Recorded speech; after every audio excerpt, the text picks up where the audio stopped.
A scene unfolded before Clarissa, frozen in time but alive with the darkest colors of betrayal and horror. As the steel of the sword plunged into the king's heart, his imperious gaze crossed Clarice's for a moment, and in that gaze there was immense disappointment and betrayal. She stood there, immobilized not so much by the shackles as by the sudden sharp realization of her fate. Everything around her seemed to her a grim harbinger of her own doom, which she greatly feared. Clarice was a scion of the royal family of Gresec, known for their golden hair, a symbol of blood purity and the power they carried through generations. All members of the family except Clarice could boast of this bright sign of generosity. However, Clarice's fate was different. She was born of a maid, a woman shrouded in mystery and grief, who disappeared without a trace, leaving behind only a daughter whose existence became a stumbling block for the royal family. The hatred and contempt with which the royal family regarded Clarice was as deep as it was unfounded. They saw her not as a child who had lost her mother and needed protection, but as a reminder of treason, a stain on the reputation of their noble family. Her life in the castle was made up of days filled with neglect and abuse, but even in such conditions, Clarice retained her unconquerable spirit and strong will, striving against all odds to find her way and her place in a world that had so cruelly rejected her. That scene of the king's murder, embodied in one brutal act of betrayal, was a turning point in her life. She realized that her fate was inextricably linked to the fate of the entire kingdom, and that the coming events would determine not only her personal future but also the future of the entire country. The king's death was not the end. It was the beginning of a new, even darker chapter in the history of the Gresecs, in which Clarice was to play her as yet unknown role. One day, filled with loneliness and longing for the mother Clarice never knew, she found for herself a little corner of solace and joy in the royal gardens. As her gaze glided over the soft flower petals and green leaves hiding among the majestic trees, her attention was drawn to the seemingly unremarkable pebbles. They lay there as if forgotten by the world, but their extraordinary shapes and hues instantly won the girl's heart. With light touches, as if gently handling a most precious treasure, Clarice gathered them up, imagining her friend's surprise and delight at the find. She was already imagining how much fun it would be to show them to her friends when she got back to the room, how they would look at each stone together, finding mysterious patterns in them and making wishes. The thought filled her heart with warmth and enlivened her soul with hope for a moment of joy in her lonely life. But then, out of nowhere, as if fate had decided to test her, Clarice saw her whole family. The sight of the royal family strolling through the garden was a sign of trouble for her. In these moments, when their gazes happened to cross, Clarice felt even more alien and unwanted. Fear and apprehension made her heart beat faster, and she, realizing that every encounter with them might turn into a new batch of ridicule and humiliation, hurried to get out of sight, eager to slip past unnoticed and return to her room. In that rush, in an attempt to escape and remain invisible, Clarice accidentally scattered her precious stones. They rolled along the ground, echoing in her heart with each clatter against the stone paths of the garden, like little hearts that had broken along with her hopes. That moment seemed to stop time, and Clarice felt the tiny piece of happiness she had tried so carefully to preserve slip from her hands along with the stones. While excitement and commotion reigned in the air, Clarice, whirling after the elusive stones of her destiny, inadvertently bumped into her brother. That moment seemed frozen in time as she lost her balance and fell to the cold, unyielding pavement, as if every stone had witnessed their sudden confrontation. Her brother, a member of the royal family who embodied majesty and austerity, did not hide his irritation at his sister's rash actions. Clarice, feeling the weight of the guilt heaped upon her, threw herself at her brother's feet in a panicked attempt to apologize, but instead of words of forgiveness, she was met with an unexpected blow.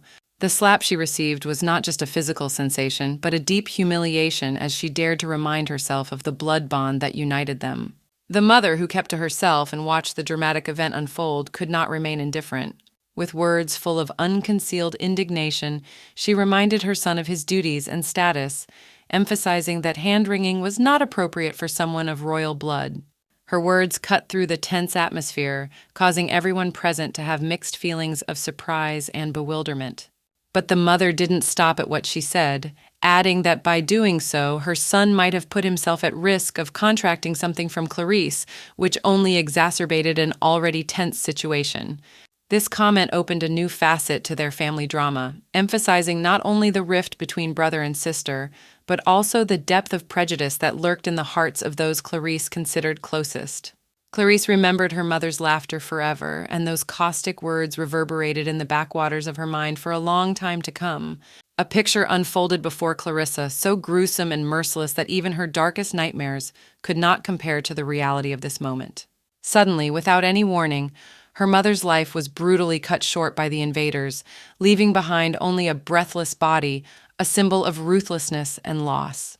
The action was a grim reminder of the fragility of human life and how quickly things can change. While panic and chaos reigned around them, Clarice's brother remained surprisingly calm, as if his heart was safe from the turmoil that had descended upon their family. In contrast, Clarice was gripped by inconsolable grief and fear in the face of death. Tears flowed unceasingly down her cheeks, for she longed for life, longed for each new day, hoping for a better future. It was at this moment of doom, when despair had reached its climax, that the knight entered the scene. His appearance was sudden and decisive, and by putting his sword to his brother's throat, he put a new spin on this tragic story. The brother, despite his calmness, showed his true nature, demanding that death catch Clarice before he did. His words were full of contempt and a desire to see Clarice, half-breed and bastard as he called her, the last member of their noble Greyes-High family, even if it was only for a moment. The knight looked at Clarice with some slight consideration and decided to approach her. This moment symbolized the final disintegration of a family already torn by tragedy, leaving Clarice alone among the ruins of her former world, now filled only with the echoes of the past and the dark shadows of a looming future. At that fatal moment, when the shadow of the sword's sharp blade loomed over Clarissa, she, full of terror and despair, appealed for mercy to the heart of the knight. Her voice, trembling and shrill, cut through the silence, but it seemed that the iron will of the warrior would remain unshaken. The knight in full armor swung around with a heavy heart, ready to strike the fatal blow. Clarice instinctively clamped her eyes shut, preparing herself for the inevitable end, feeling the cold shadow of death upon her. However, when she expected the sword's edge, there was only the muffled sound of a fall. When she opened her eyes, she saw not the expected void of death, but her brother's body. At this scene, the new king, whose face lit up with a gloating smile, looked down from his high throne, satisfied with the choice of his knight, who happened to be his own brother. His applause, resounding in that hall of death, was both a praise and a verdict. However, when their gazes met, the knight did not reciprocate. There was no joy or satisfaction in his eyes, only deep pain and indecision. The king, sensing the grievous tension of the moment, ordered the dragging to cease and the execution to be completed, trying to hide his disgust at the overpowering odor of blood that was beginning to fill the air. But at this moment, when everyone was waiting to see what would follow next, the knight did something unimaginable. With words full of determination and rebellion against the king's will, he declared that he could not carry out the order to kill Clarice. This declaration, full of daring and honor, stirred the hearts of all present, overturning the notion of loyalty and duty. Clarice felt lost in the deep and dark hall of the castle, where every footstep echoed and shadows slid across the walls like whispers of the past. Her eyes, full of horror and bewilderment, reflected the depth of her shock. The king, seated on his throne, whose face was contorted with an expression as intense as hers. He, like Clarice, was stunned by the unexpected turn of events that the conversation with his brother had brought. The king's brother, a man with an equally commanding gaze and unwavering determination in his voice, stood before the monarch like an unyielding guardian of truth. He rejected accusations of pity, saying his motives were not rooted in compassion but in strict adherence to the law. With a calmness that only reinforced the weight of his words, he recalled that the law was clear that execution of minors was unacceptable. Clarice, despite her descent from a line of fallen monarchs, he argued, should have enjoyed the same legal protection.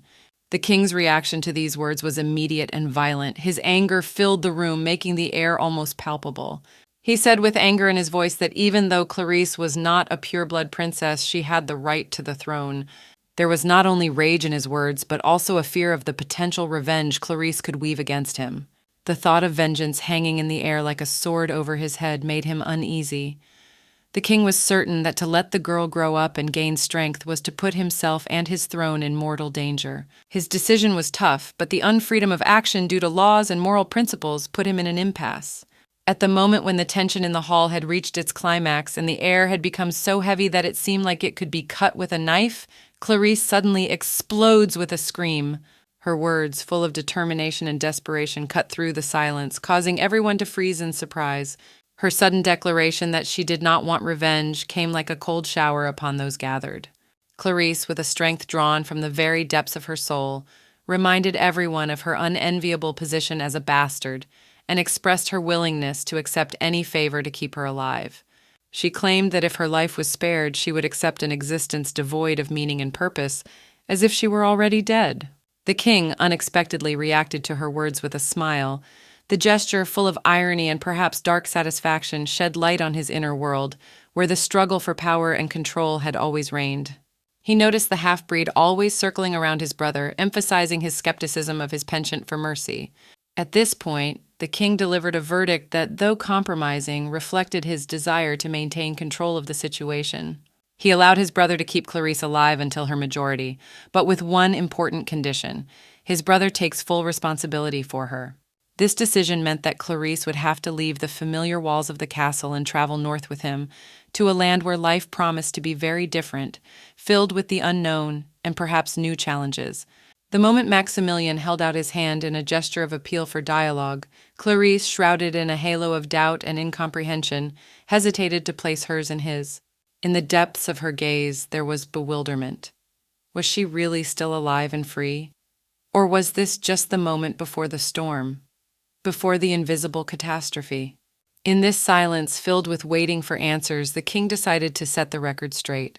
In a stern and peremptory tone, he reminded her of the tragic destiny that on the day Clarice turned 18, execution awaited her. And the perpetrator of this terrible act will be none other than Maximilian. Time passed, and the atmosphere in Maximilian's office took on a different mood. Maximilian, immersed in thought and strategic plans, was no longer thinking about the past conversation. His thoughts were somewhere far away, outside these walls, when his assistant, Quentin, knocked on the door. With the ease and confidence reserved for loyal servants and friends, Quentin entered and immediately addressed the Duke to congratulate him on his recent victory.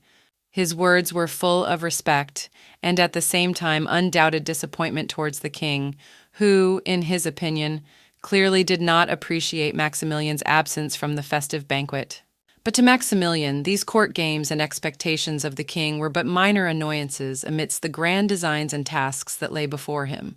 His indifference to Quentin's words was not so much a show of disregard as an indication of the depth of his concentration on more important and larger matters that required immediate decision and action.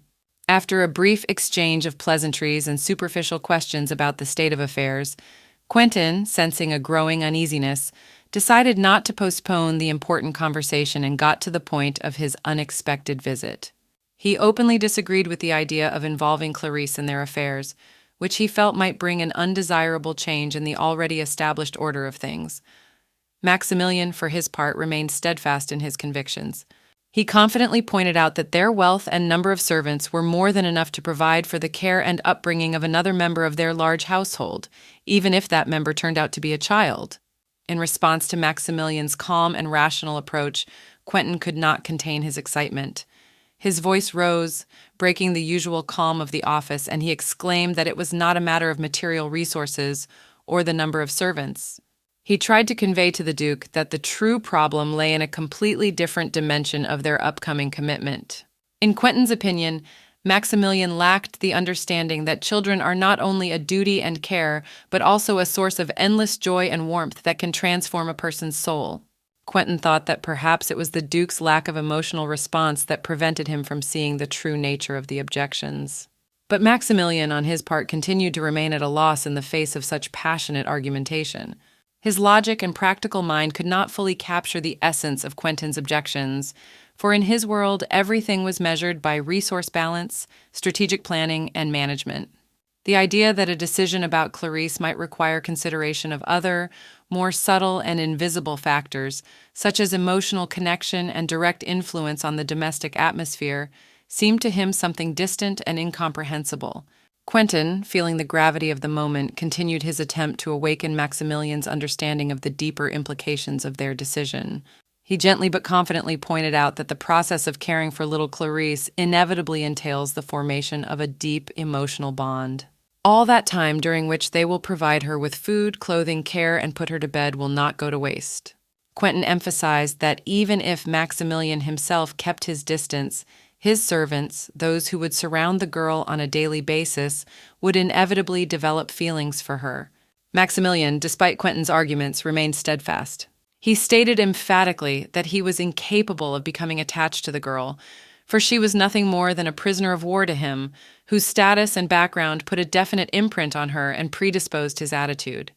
However, Quentin, not giving up, pointed out that it wasn't just Maximilian's personal feelings that would play a role.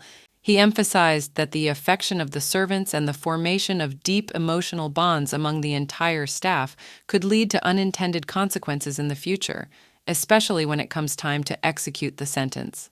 To Maximilian, such an argument seemed far removed from reality.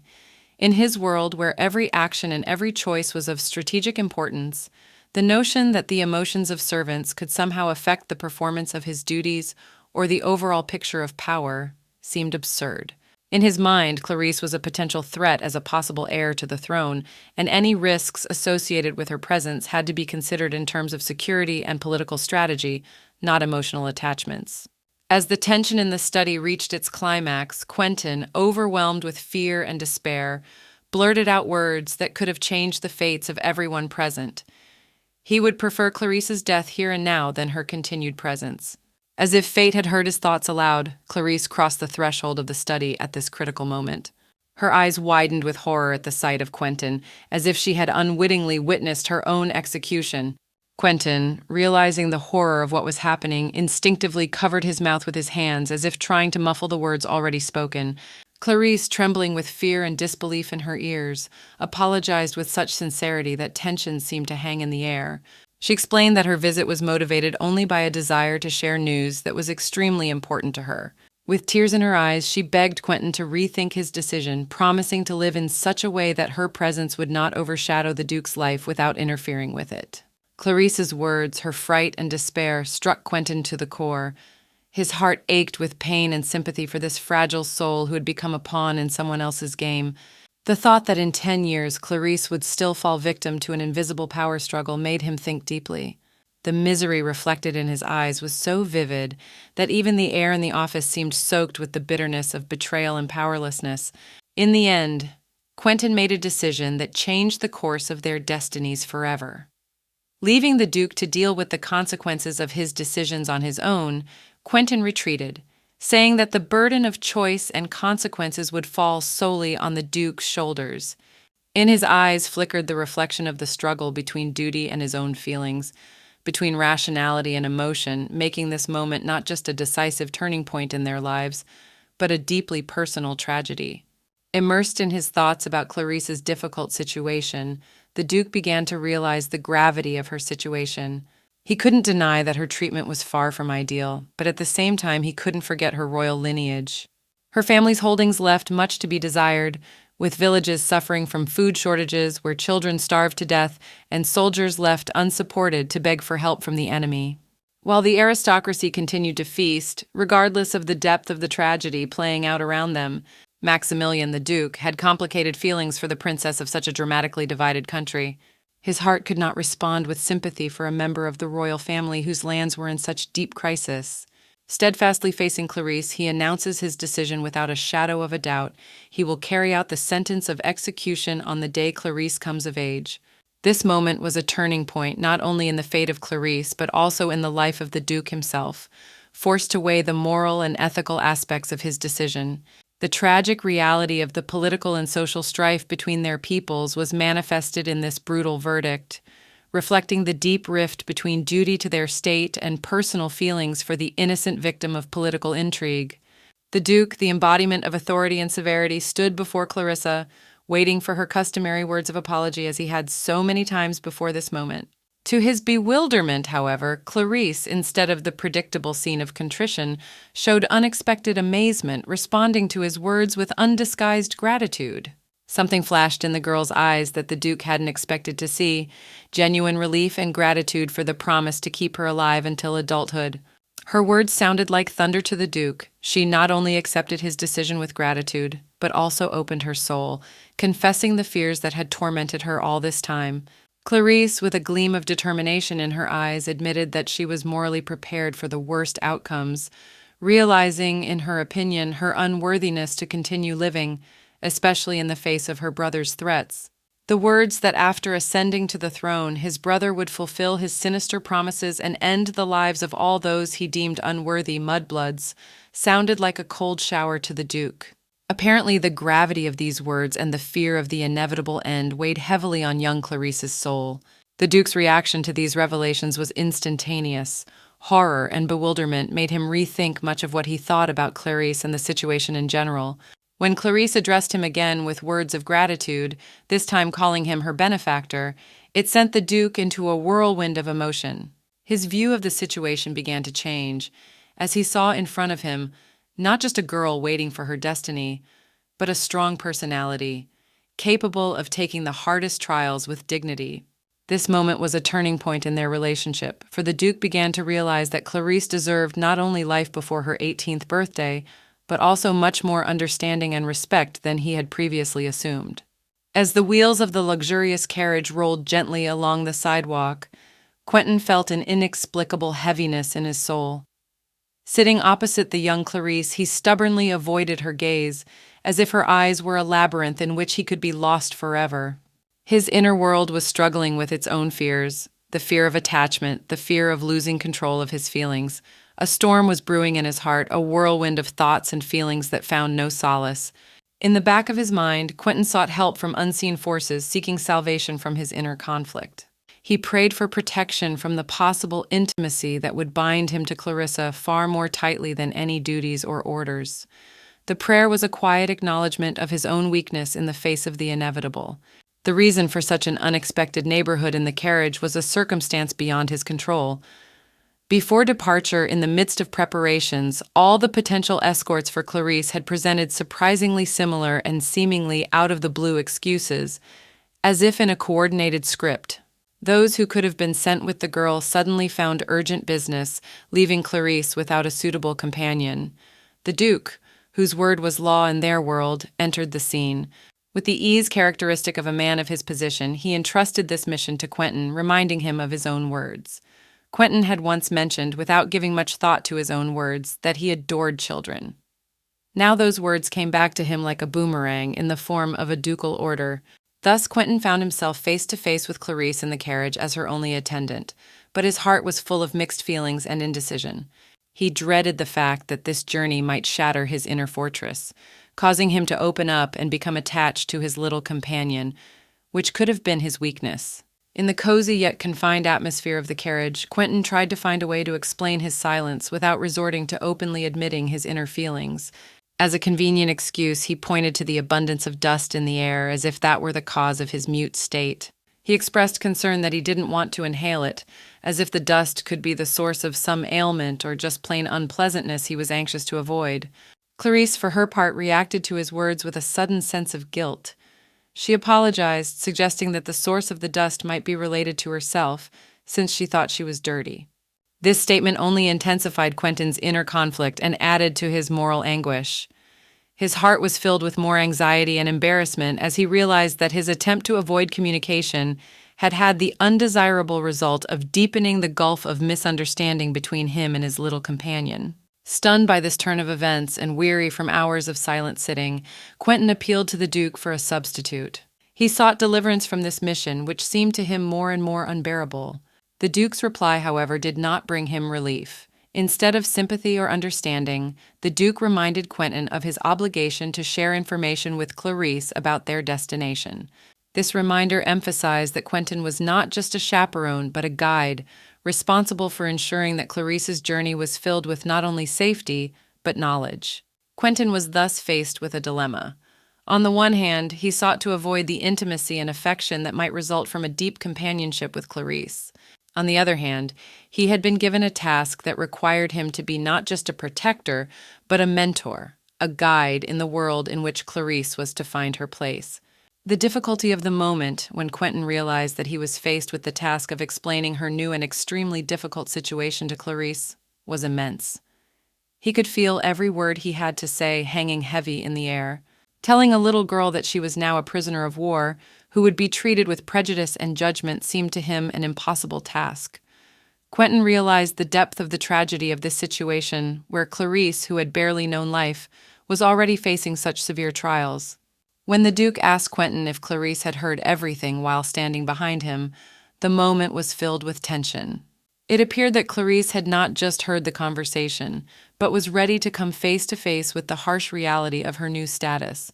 The Duke did not hesitate to assume the role of messenger of the harsh news, explaining to Clarice that there was to be a deprivation of everything she might have been accustomed to. Her clothes were to be burned as a symbol of the erasure of her former life, and the celebration of birthdays was under absolute prohibition, emphasizing the deprivation of personal joys and celebrations. Clarice's answer was stunning in its simplicity and depth. She confessed that she had never felt like a princess, that her birthdays had never been celebrated with the magnitude or attention that other children faced. Life as a prisoner of war, she said, did not represent to her a drastic difference from the past. The only thing she asked was to keep her pouch, a small personal artifact, probably the only thing she had left from her former life. This pouch may have held not only physical items, but also bits of memory, feelings of safety and warmth that are so important to everyone, especially being in such a vulnerable position. In this way, this moment revealed to Quentin and the Duke the depth of Clarice's soul, her ability to accept life as it is, with its trials and losses, but still retaining hope and affection for the small things that make her life recognizable and valuable. The moment Clarice, glowing with innocent confidence, addressed the audience, her words brought more than a simple statement into the space of the room. She didn't just speak, she opened her heart, making herself vulnerable in the face of power and strength. With a conviction worthy of admiration, she expressed the idea that the pouch she held so firmly in her hands was no ordinary property, but was her friend. Inside the bag was nothing of value by adult standards, just pebbles, each of which was a part of Clarice's world, friends she could trust with her thoughts and dreams. Quentin, whose understanding of friendship and loyalty was deeper than it might seem at first glance, interceded for the girl. With a logic not lacking in poetry, he addressed the Duke, trying to shed light on the essence of friendship. He explained that a friend is not someone who has material value, but someone with whom one can share the most valuable things, friendship and understanding.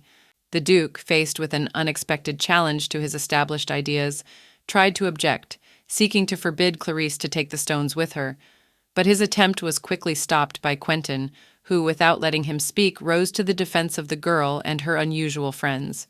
The heated argument turned into a verbal altercation, during which Quentin, with evident disapproval, pointed out to the Duke his rigidity. His voice was not a mere criticism, but an appeal for understanding and sympathy. He defended not only Clarice's right to treasure her pebbles, but also a deeper understanding of values that transcends material possession and touches the very essence of human relationships. Quentin, standing between the Duke and Clarice like a defender of innocence and childlike faith and goodness, showed that even the most ordinary pebbles could have priceless meaning to someone. The Duke's face, usually so adamant and imperious, showed a sudden softening, as if a thin ray of light had broken through the clouds of his stern convictions. With that change, he took a step towards Clarice, holding out his hand in a gesture of reconciliation and willingness to understand what had seemed incomprehensible to him until that moment. When Clarice carefully poured her stone friends into the Duke's palm, the gesture had a special meaning, symbolizing not just the transfer of toys, but trust, a bridge between the worlds of adult and child. Intrigued, the Duke turned to Clarice to ask what the names of her unusual friends were. The girl's answer that they all bore the name Mulaney caused surprise, and his suggestion that each stone might have a separate number attached to it to distinguish it reflected his attempt to put some order familiar to the adult world into this childish logic. However, when Clarice clarified that all the pebbles together made up one Mulaney, it was a revelation to the Duke. He apologized for the misunderstanding, and in that apology sounded not only a concession, but a respect for a child's world, where every name, every detail matters. The Duke's address to Mulaney as a living being, asking her to keep quiet at night, was not only a symbolic acknowledgement of his right to exist on their journey, but also a sign of respect for Clarice's imaginary world. At that moment, a scene unfolded before the eyes of the audience where an adult with power and strength bowed before the innocence and purity of a child's faith. Clarice, smiling, nodded back, and her smile was full of gratitude and joy. This moment asserted that even in a world full of rules and restrictions, there is room for wonder, friendship, and understanding, even if it comes in such an unusual form as friendship with the stones called Milani. In the depths of her secluded rest, Clarice turned to her gems as if seeking comfort and support. She expressed her opinion of the Duke, arguing that despite all circumstances, he remained a decent and honorable man. As if in agreement or understanding, the stones lit up with a bright light, creating a halo of mystery and magic around them, as if confirming her words. At this time, the Duke, a man of such versatility and mystery, once again decided to appoint Quentin as Clarice's escort. It was not the first time he had made such a decision, but each time it filled their interaction with new shades and nuances. Upon arriving at their destination, they witnessed a grand reception in the Duke's honor. People gathered in large numbers to meet him, cheering and praising his victories in the war. This moment struck Clarice to the core. She had never before seen such genuine love and reverence from the people for one man. A new sense of respect for the Duke awakened in her heart, seeing how his deeds for good and justice inspired the people. Quentin, who had mentioned earlier that the Duke was called perfect, was not wrong in his words. The Duke was indeed a paragon of chivalry and wisdom. He not only proved himself on the battlefield, but in all aspects of life, being educated and skillful in various fields.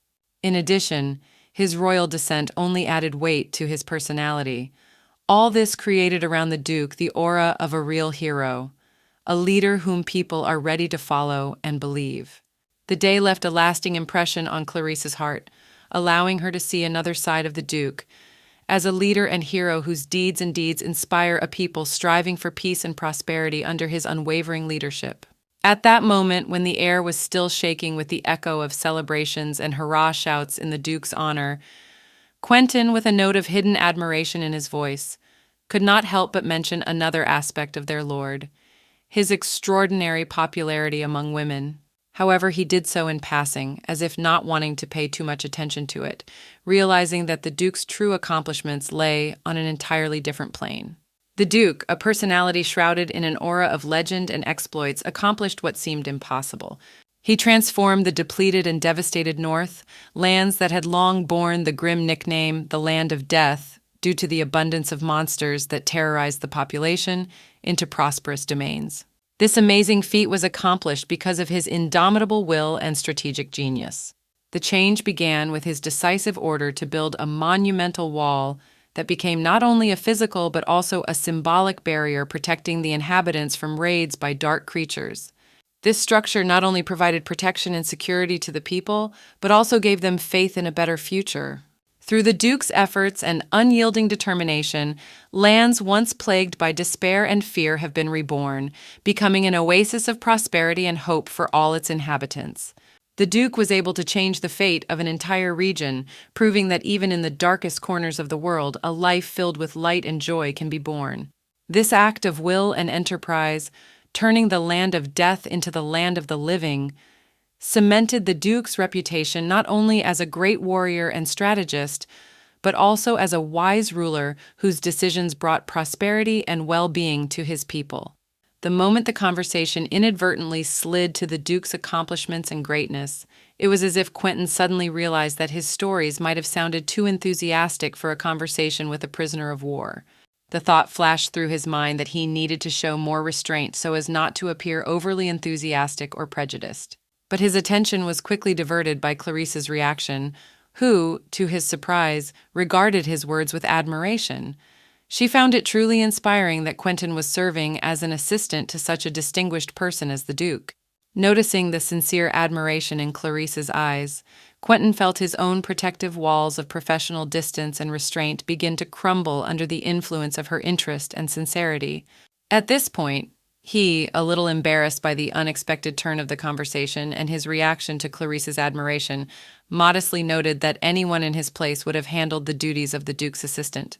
There was an attempt to diminish his role in his words, emphasizing that it was something quite different compared to the responsibility and uniqueness of the position of golem master, a post that required not only special knowledge but also a rare vein of creativity.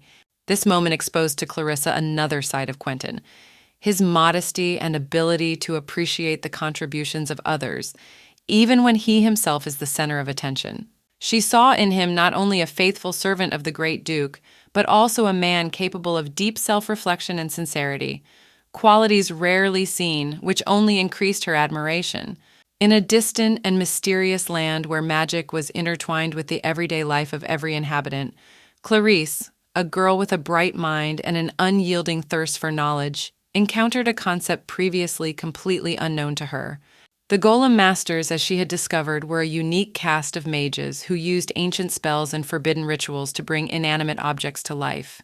These creatures, endowed with artificial life, served not only as a powerful defense of national borders, but also performed many other functions, from personal guards to complex engineering mechanisms. Quentin, whose knowledge of the worlds of magic was deep and comprehensive, spoke respectfully of the golem masters, emphasizing their indispensable role in protecting the state and its interests. At the same time, it slipped into the conversation that even the building they were heading towards had once been one of these golems, created for a specific purpose but now serving an entirely different function. Clarice, absorbed in stories about magic and its manifestations in the world, was surprised when Quentin suggested that she address him simply as uncle. The suggestion made their connection warmer and more personal, bringing an element of familial affection into their relationship. But suddenly their conversation was interrupted by the arrival of the Duke, whose sudden appearance brought new plans into their day. The Duke, majestic and authoritative, announced his intention to depart for a few days to the Wall, a mighty defensive structure designed to protect against external threats. He admitted that he had neglected his duties to the duchy for too long because of the long war. There was a note of regret in his voice and a determination to right the wrongs that had been done. At the moment of parting, the Duke, with an authority and power that tolerated no objection, declared unhesitatingly that Quentin would continue to be responsible for Clarice. It was said with such certainty that it seemed impossible to refuse. But Quentin, whose wisdom and knowledge of human nature was no less than his knowledge of magic, respectfully but firmly expressed his objection. He argued that despite all his loyalty and desire to keep Clarice safe, he had no right to interfere in such personal aspects of life as the children's things, emphasizing that it was the prerogative of mistress alone. This moment caused the Duke to be surprised, for it was rare that anyone dared to express his thoughts so frankly and clearly before His Highness. Seeing Quentin's steadfastness on this point, the Duke, immersed in reflection, agreed with his arguments. With the realization that a decision had to be made in view of all the circumstances, he instructed to convey to the Duchess that she would now take full responsibility for Clarice. This decision reflected his deep trust in his wife and her ability to care for the children, as well as his recognition that each family member had a role to play in nurturing and protecting the younger ones. With these words, the Duke left, leaving behind him a sense of impending change. Quentin and Clarice, reflecting on what had happened, felt the weight of their responsibility and the anticipation of future challenges. This moment was the beginning of a new chapter in their lives, where every decision and every action will contribute to the developments in their challenging but exciting journey. The day Quentin had brought Clarice to the stately manor house, he had taken on the role of guide, carefully showing her every corner of the place as if unfolding before her the pages of a long-forgotten book. He emphasized where she should tread with caution and which places were best avoided, thus bringing her up to speed on the secrets and rules of the house. Everything went according to plan until they reached one of the wings of the manor, where Quentin suddenly noticed that the stairs were too high for a child, which made him wonder about safety. In that second, the unexpected happened. Clarice lost her balance and fell. This moment took Quentin by surprise, and overwhelmed with excitement and concern, he rushed to her to see if she was hurt.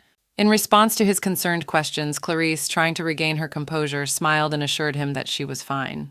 She attributed her fall to the fact that she had been dressed in adult clothes to protect her from the cold, but these outfits proved too uncomfortable and restrictive. The outcome of this little incident was the decision to leave Clarice with only a warm wool blanket to serve as her comfort and protection. The next stage of their journey through the estate was to meet the Duchess, a woman whose opinion and approval was crucial in this house. Before introducing Clarice, Quentin asked her if she knew the rules of etiquette, to which the girl, with a heavy heart remembering past offenses and punishments for inappropriate behavior, nodded. This moment was not only a reminder of the bitter lessons of the past, but also a test of whether she was ready to face the new challenges facing her in this mysterious manner. As they continued on their way through the estate again, Clarice suddenly felt an inexplicable relief, as if an invisible but benevolent presence had spread around her. This change did not go unnoticed by Quentin, who, looking into her expression, caught that subtle sense of surprise and comfort. He recalled his recent words about the place's past and came to the conclusion that Clarice had taken an interest in the amazing history of the manor that had once been a golem. Quentin took advantage of this moment to share his thoughts with her, suggesting that perhaps this estate could not compare to the luxury of a royal palace, but there was a warm note of affection for the place in his words. Clarice, for her part, eagerly responded, calling the house welcoming. Her sincere admiration and genuine interest surprised Quentin. He had not expected that a place for which he himself felt a special affection would find such a lively response in the heart of a young girl. Their conversation was abruptly interrupted when Madame Bessie entered their field of vision. The encounter was quite sudden to both of them. Madame Bessie, with her imposing appearance and stern manners, instantly introduced a new element into the atmosphere of their journey through the estate. Every step in this house turned into new discoveries and encounters, and now Clarice and Quentin faced another mystery in the person of Madame Bessie, whose presence promised a new twist in their adventure. In the cozy drawing room of the castle, where every object seemed to be imbued with the spirit of antiquity and aristocracy, words were exchanged between Madame Bessie and those present. She informed them, with a gentle sternness in her voice, that the Duchess disapproved of Maximilian for his sudden disappearance without notice. In this luxurious ambient, where every detail of the interior and every sound of footsteps on the parquet carried centuries of history and tradition, the words of Madame Bessie sounded especially important. While the words about the Duchess were still in the air, Quentin, a man of impressive authority and an undeniable sense of responsibility, called the young Clarice to him. His voice sounded confident and clear, addressing the girl with an offer that would not be refused. He announced that Clarice would be temporarily assigned to the Duchess as a companion or assistant until the Duke, for reasons unknown, returned to the castle. Clarice, realizing the importance of the moment, performed a graceful bow, showing respect and willingness to perform the duties assigned to her. The attention of all present was drawn to Madame Bessie, who, in spite of her refinement and outward calmness, could not ignore Clarice's appearance, which, in her opinion, left much to be desired. With courtesy, but with an undeniable amount of severity, she offered Clarice a refreshment, emphasizing that the girl's current appearance was far from ideal, and it was imperative that she tidy herself up to meet the high standards of the castle and its inhabitants. Quentin, observing this situation, could not help but notice the fatigue and the marks of the long journey on Clarice's face and clothes. With understanding and compassion in his voice, he confirmed Madame Bessie's words, clarifying that the journey had indeed been exhausting. He then requested Madame Betty to take care of Clarice, providing her with everything necessary to enable the girl to present herself worthily before the Duchess. This request was not only concern for Clarice, but also a desire to facilitate her adaptation to new circumstances, emphasizing the importance of the upcoming meeting with the Duchess and the need to meet the high demands of the court. After walking down a long, confusing hallway, paneled in dark wood and decorated with portraits of ancestors whose stern gazes seemed to follow their every move, Madame Betty and Clarice stopped in front of a massive door, behind which Clarice assumed there must be a bathroom. The surrounding space radiated a certain aura of mystery and foreshadowed something unusual, prompting Clarice to ponder the unconventionality of this place. When Madame Betty opened the door and invited Clarice to enter, the girl was astonished to find that the room was not at all like a bathroom. Instead of the expected bathtubs and sinks, she saw a room with a single chair in the center, surrounded by shelves of books and strange artifacts that made it look like something like a scholar's office or a secret interrogation room. The moment when Madame Betty clicked the door with the key added to the tension of the atmosphere. The sternness in Madame Betty's voice when she announced that Clarice was to answer all the questions only heightened the impression of the unexpected turn of events. The first question Madame Betty asked seemed highly unusual and even shocking for such a meeting, wondering if women had been abused in the Duke's entourage while traveling. This moment was the key to their conversation, for it revealed not only a concern for the welfare of women, but also hinted at the dark secrets that might lurk behind the walls of this ancient house. In that moment, when mystery and uncertainty filled the air, Clarice found herself faced with incomprehension. The words thrown in her face seemed like a riddle, a mystery to be solved. She stood, lost in a sea of her own musings, trying to grasp the meaning of what she had just been told. At that moment, like a bolt of lightning, Madame Betty's voice rang out. Her words cut through the silence like a sharp blade, making the air shake with excitement. With sudden force and clarity, Madame Betty refined her question, throwing it into the space between them like a challenge. She longed for knowledge of whether the Duke was hiding secret liaisons, whether he was weaving a web of intrigue around young girls whose hearts could be easily won by his attentions and charms.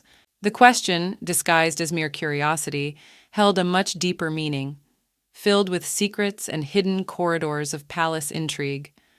Madame Betty, strengthening her demand with a weighty argument, reminded Clarice that behind her words was the will of the Duchess herself. It was not mere curiosity. It was an order from one whose word weighed as much as gold in this world, and whose wishes were unconditionally obeyed. Clarice, faced with a choice, was confronted with the gravity of the consequences that could follow her words. She realized that every word she spoke, every gesture she made, could determine her fate. The punishment for disobeying or withholding the truth from a person as important as the Duchess could be severe and unpredictable.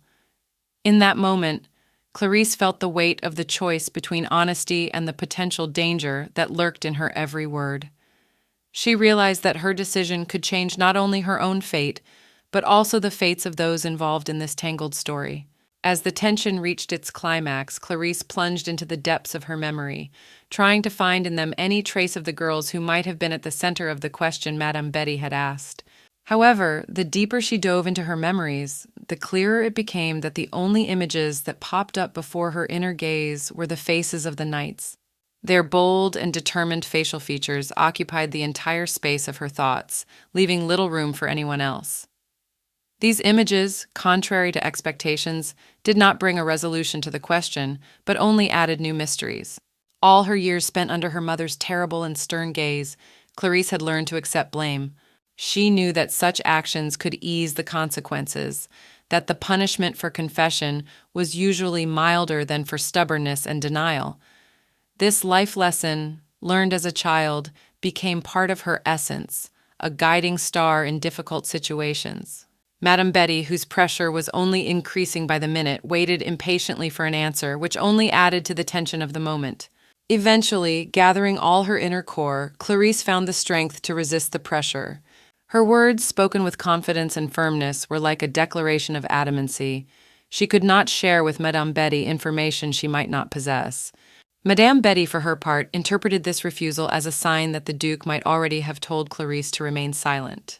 The thought pierced her with doubt and speculation as to what secrets might be so important that they were ordered to be kept silent, and what role Clarice herself played in this game of mystery and riddles. In this interaction, full of innuendo and mystery, each participant sought his or her own path to the truth.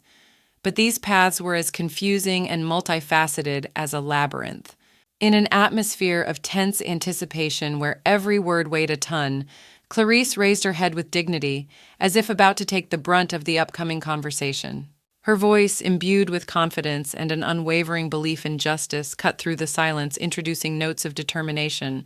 "You can't discuss something like this without the Duke," she said, pointing out that they are missing a crucial figure in their circle whose opinion is not only valuable but key to this dialogue.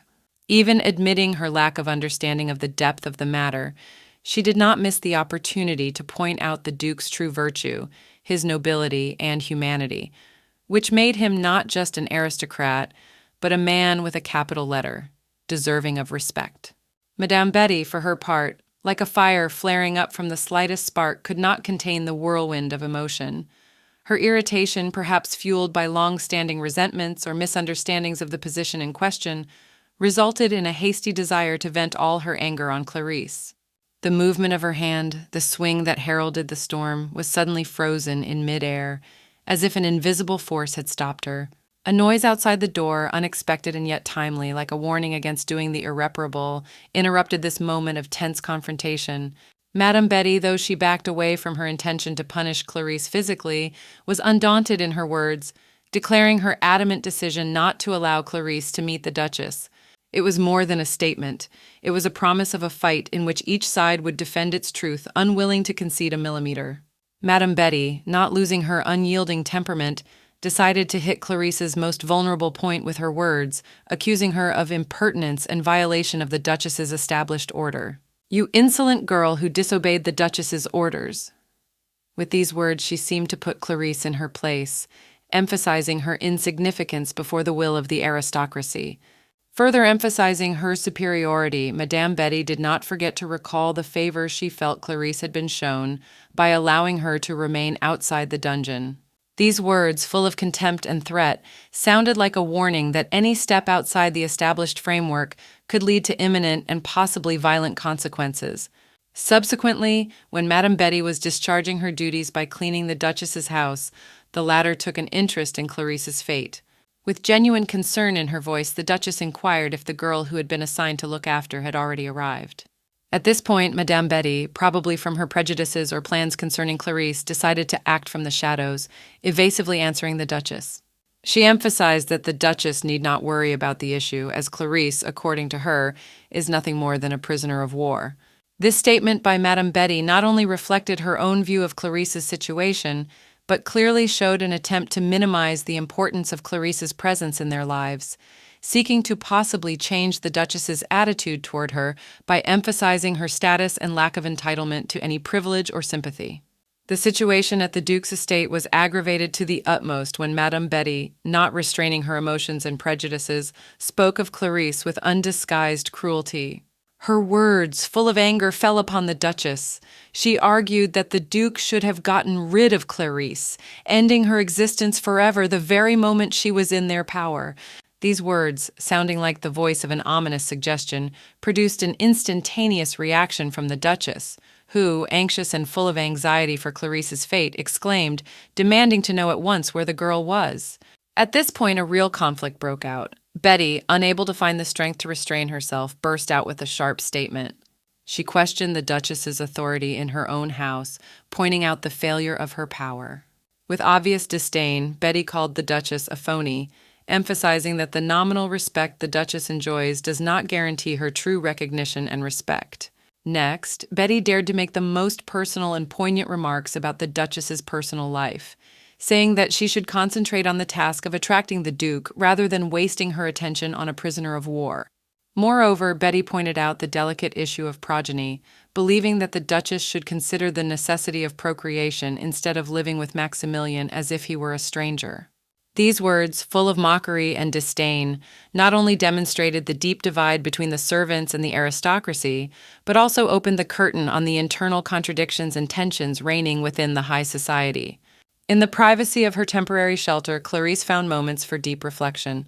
She found herself trapped in her own promises and expectations, wondering about her role in this complex game of palace intrigue and duty. The vow she had made to the Duchess seemed an impossible weight weighing down on her shoulders. In the silence of the room, where every rustle seemed to echo her own thoughts, she remembered Betty's words. Those words were like an icy shower, reminding her of the cold reception the Duchess was preparing for her. The realization made Clarice feel even more isolated and unwelcome. As she plunged into reflection, she found that her relaxed attitude and trust in those around her, especially the Duke and Juventine, had become a sort of curse for her. In this inner world of thought, she saw herself as nothing but a burden to those around her, a weight to be lifted when the time came for her execution. These thoughts enveloped her like a dense fog in which she was lost, trying to find her way out. But fatigue took its toll, and Clarice, unable to fight the weight of her thoughts, fell into an involuntary sleep. Her vulnerable state did not go unnoticed. On a dark night, hidden from view, a female figure crept up to her room. She acted quietly and cautiously, like a shadow trying to enter a locked room without a single rustle. Her movements were deft and prudent, but her intentions remained a mystery. At this critical moment, when the intriguer touched the castle, the Mullany stone, which had always accompanied Clarice, seemed to sense the approaching danger and suddenly trembled in her defenseless hand. This shivering was not just a physical reaction to cold or fear.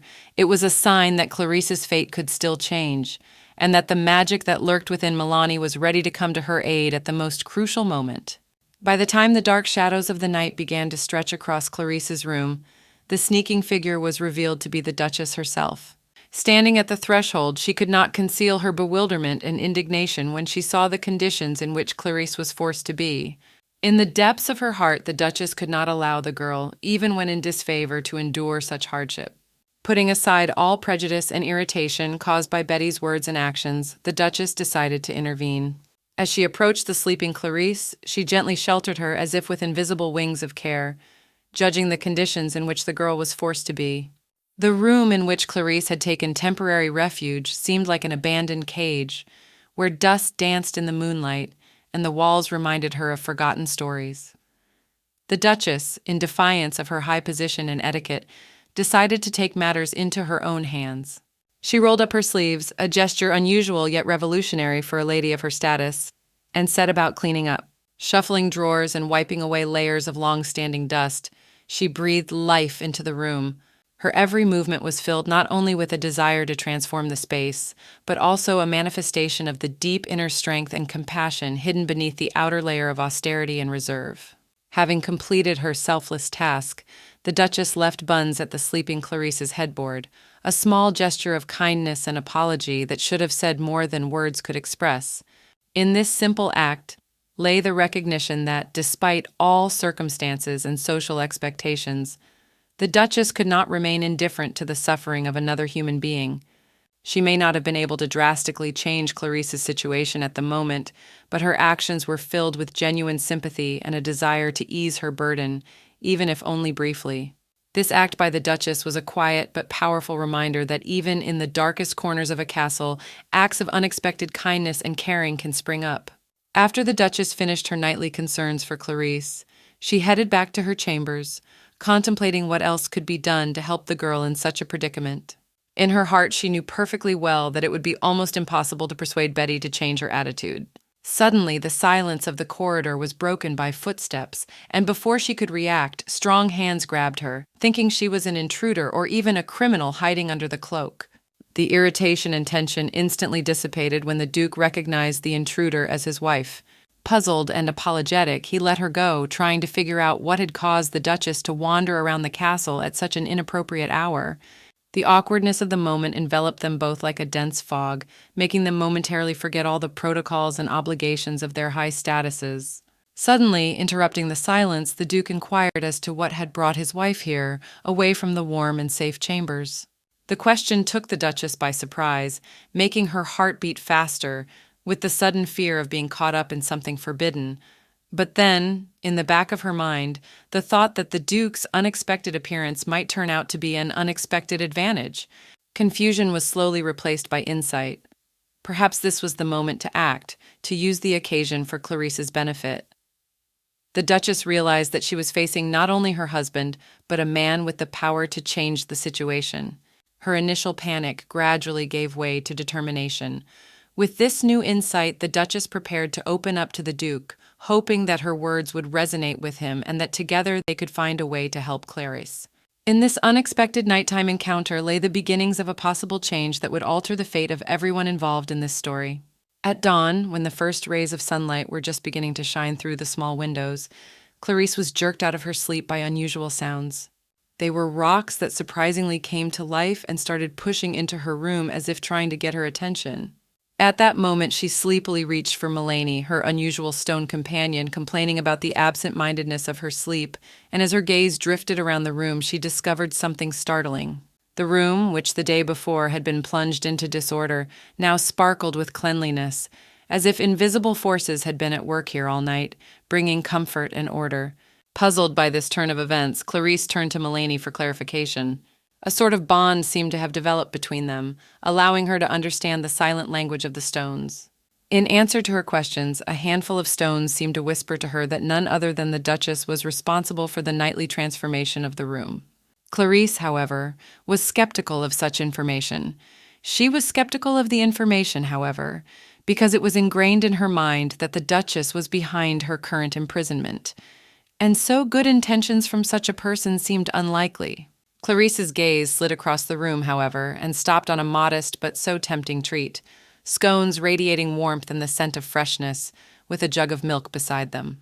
This little breakfast seemed like a gift from fate, especially after the long hours of starvation she had been forced to endure. The taste of the food seemed incredibly exquisite to her, filling every cell in her body with energy and gratitude.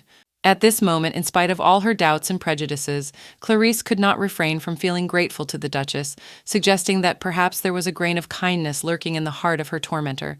As the sun climbed higher in the firmament, illuminating the earth with the new colors of the morning, Betty, with a feeling of deep self-satisfaction, slowly approached Clarice. The fire of triumph burned in her heart, and her thoughts swirled around her supposed victory over Clarissa. She expected to meet a humble and humbled Clarice, ready to beg forgiveness for her supposed transgressions. To her amazement, however, instead of the expected scene of repentance, her ears were presented with an entirely different sound, Clarice's pure, hearty laughter. Clarice was not alone. Melanie was beside her, apparently exchanging jokes and laughing at the top of her voice.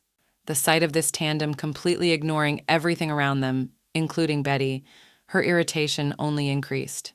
Betty paused to look around the room, and then she saw something that made her heart sink with surprise and envy at the same time.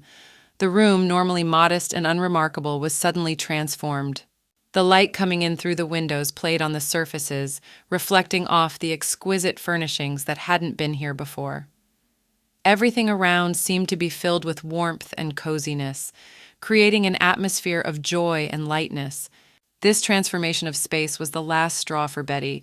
Her plans to put Clarice in her place and make her repent seemed so ridiculous and childish now. Betty, undaunted by her initial incredulity, noticed that Clarice was clumsily trying to hide something behind her back. With a desire to uncover another of her opponent's secrets, she determinedly asked Clarice about it.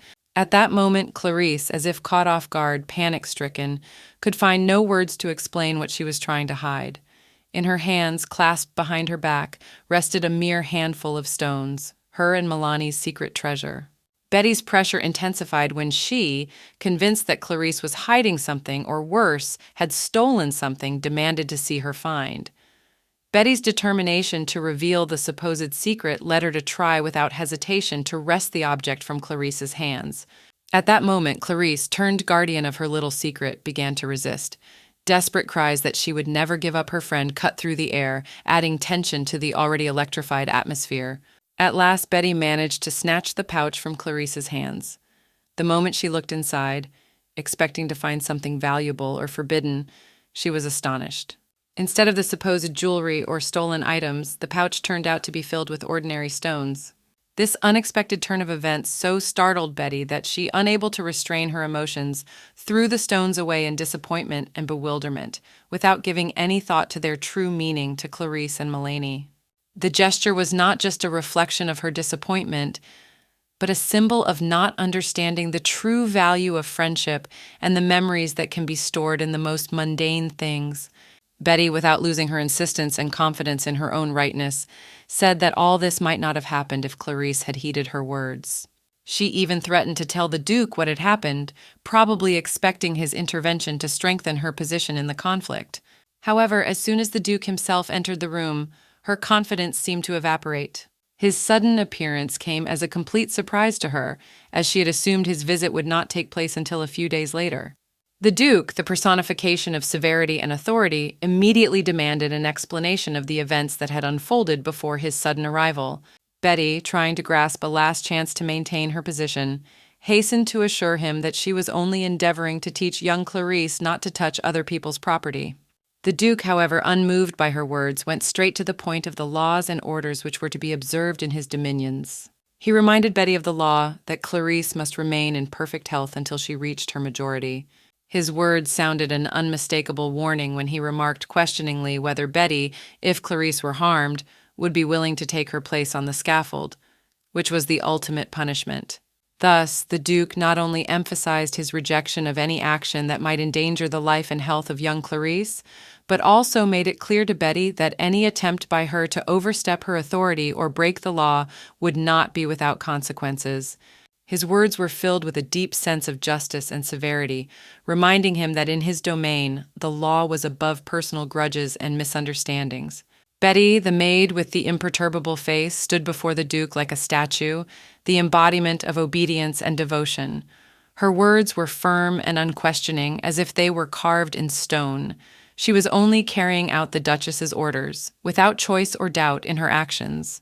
The Duke, a man whose heart was as adamant as a rock in his determination to protect his family, could not help but recall the moment when his consort, the Duchess, with warmth in her eyes and pleading in her voice, had begged him for one thing: to take care of Clarice, the girl whose fate was now the subject of their conversation.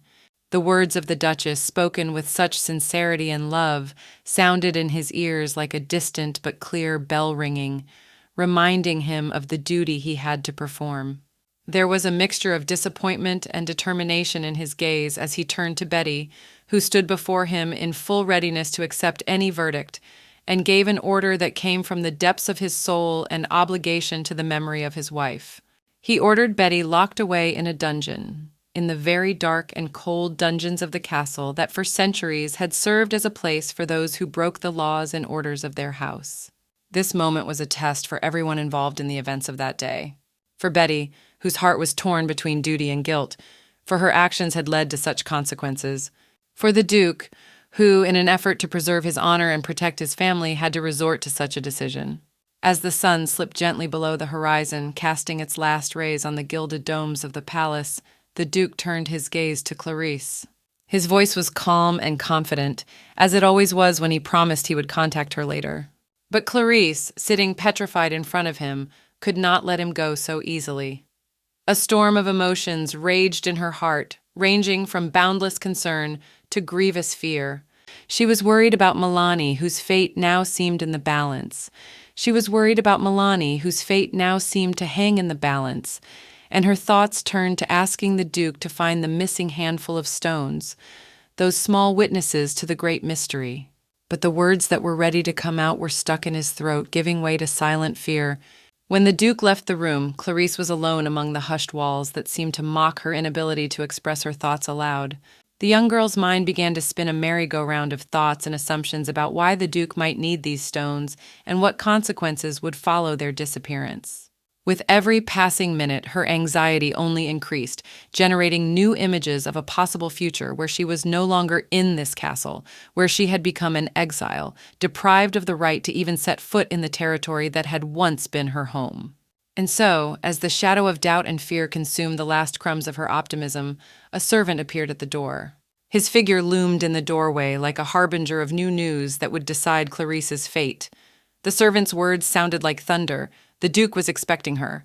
At that moment, Clarice's heart sank with anticipation of an encounter that could be both her salvation and the end of everything she knew.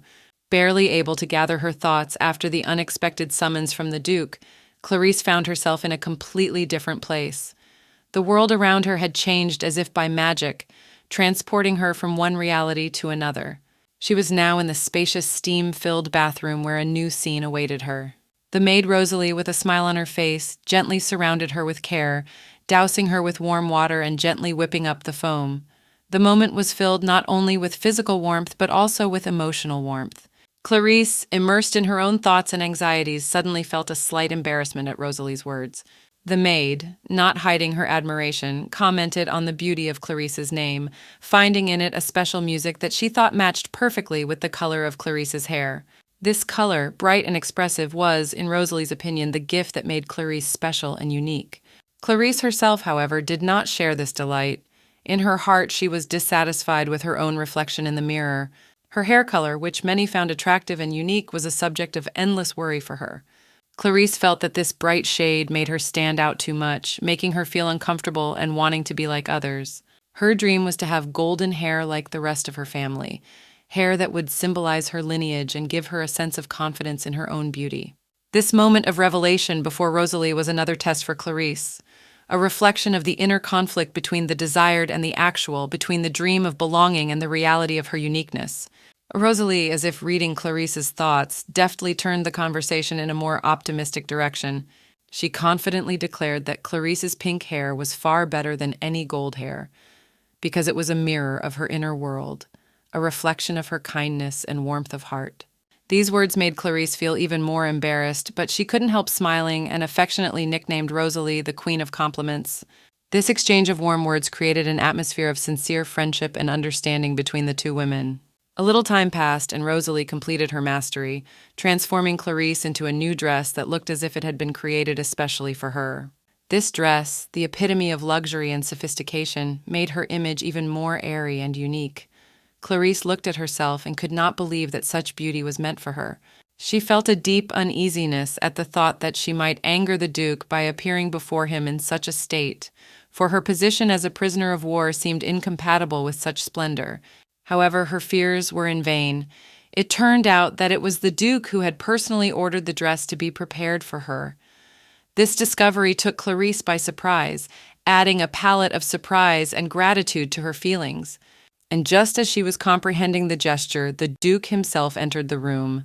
His appearance was the culmination of the moment, enveloping the room in an aura of importance and intense anticipation. Majestically and with an attentive gaze, the Duke looked over Clarice, paying attention to every detail of her outfit. A shadow of concern flickered in his eyes as he wondered if her garments would prove too light for the harsh northern winds and frosts that were not uncommon in these parts. Easily resolving this concern in favor of warmth and coziness, he promised to commission the making of a more appropriate and warm closet to keep Clarice comfortable and protected from the vagaries of the weather. Wasting no time, the Duke invited Clarice to follow him to introduce her to the room that was now reserved exclusively for her. Opening the door, he introduced her to a room filled with light and warmth where every element of the decor spoke of care and attention to detail. The room instantly aroused Clarice's admiration, her eyes lighting up with joy and wonder. At this moment, the Duke, with an impenetrable expression, declared that this room would belong to her until the day when it was time for her execution, as if each word weighed a ton, adding tragedy to the air. Then, softening the situation, the Duke suddenly asked Clarice to hold out her hand, which slightly embarrassed Clarice. In her palm, he carefully placed a pouch of Mulaney, rare and precious stones to her heart. The gesture was intended to apologize for the misunderstanding and trouble caused by Madame Betty's behavior. Clarice, for her part, felt an indescribable joy at the return of such a meaningful gift and a friendly gesture that was a ray of light in the difficult environment of the coming trials. After Clarice had had an opportunity to inspect her new home, the Duke, without concealing his interest, asked her about her impressions of the room. With a sense of modesty and restraint, Clarice replied that she considered herself unworthy of such a luxurious retreat. Her words sounded sincere. Her eyes reflected gratitude mixed with incomprehension. How such a beautiful abode could be intended for her, a political prisoner. In response, the Duke dispelled her doubts, not without a share of practicality and rationality in explaining his choice. He emphasized that while the room is outwardly attractive and comfortable, it is designed in such a way that it would be impossible to leave its confines without permission. This fact was not meant to be intimidating, rather it served as a reminder of Clarice's current situation.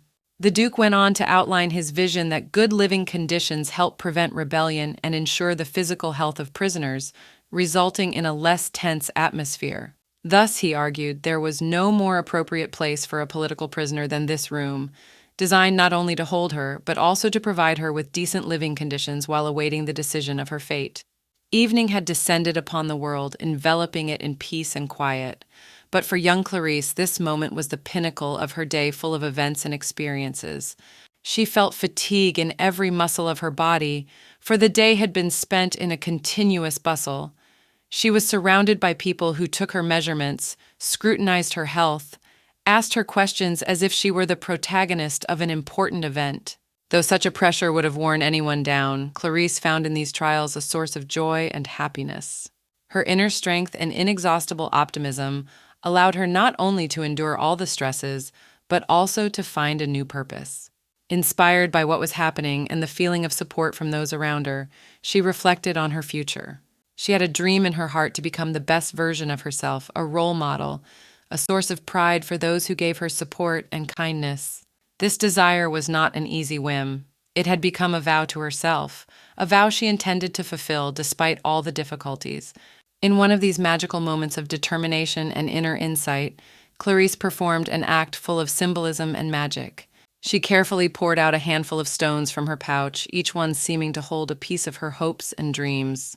With reverence and tenderness, she touched them with her lips, putting all her love and gratitude into the gesture. And then something incredible happened. Mulaney, the little golem she held so carefully in her arms, seemed to respond to her feelings and intentions. It shone brightly, filling the room with dazzling brilliance, and gently rose into the air, as if trying to touch the stars themselves. This moment was the epitome of a miracle, a symbol of the unbreakable bond between the girl and the magical being. As Clarice looked up at Melanie towering before her, she realized that the gateway to a world of great possibilities and magic had opened before her. With tenderness and confidence, she asked her little friend for help. Her voice was soft, but it had a sense of determination. She sought support not only in accomplishing her daily tasks, but also in striving to be that ray of light that would inspire others to do good deeds, becoming an example of selflessness and kindness. At the moment when magic and reality are woven together, the majestic castle hid secrets unknown and mysterious in its depths. Clarice, possessing extraordinary insight and curiosity about the mysteries of this world, made an unusual request of her companion Melanie. She spoke of the many special stones sheltering in the shadow of the giants of the walls of this ancient structure, and expressed her wish that the little golem created by Melanie would enter into dialogue with them. Though Melanie was racked with doubts about the meaning of such actions, under her unyielding gaze and the persuasiveness of Clarice's words, she found no strength to object.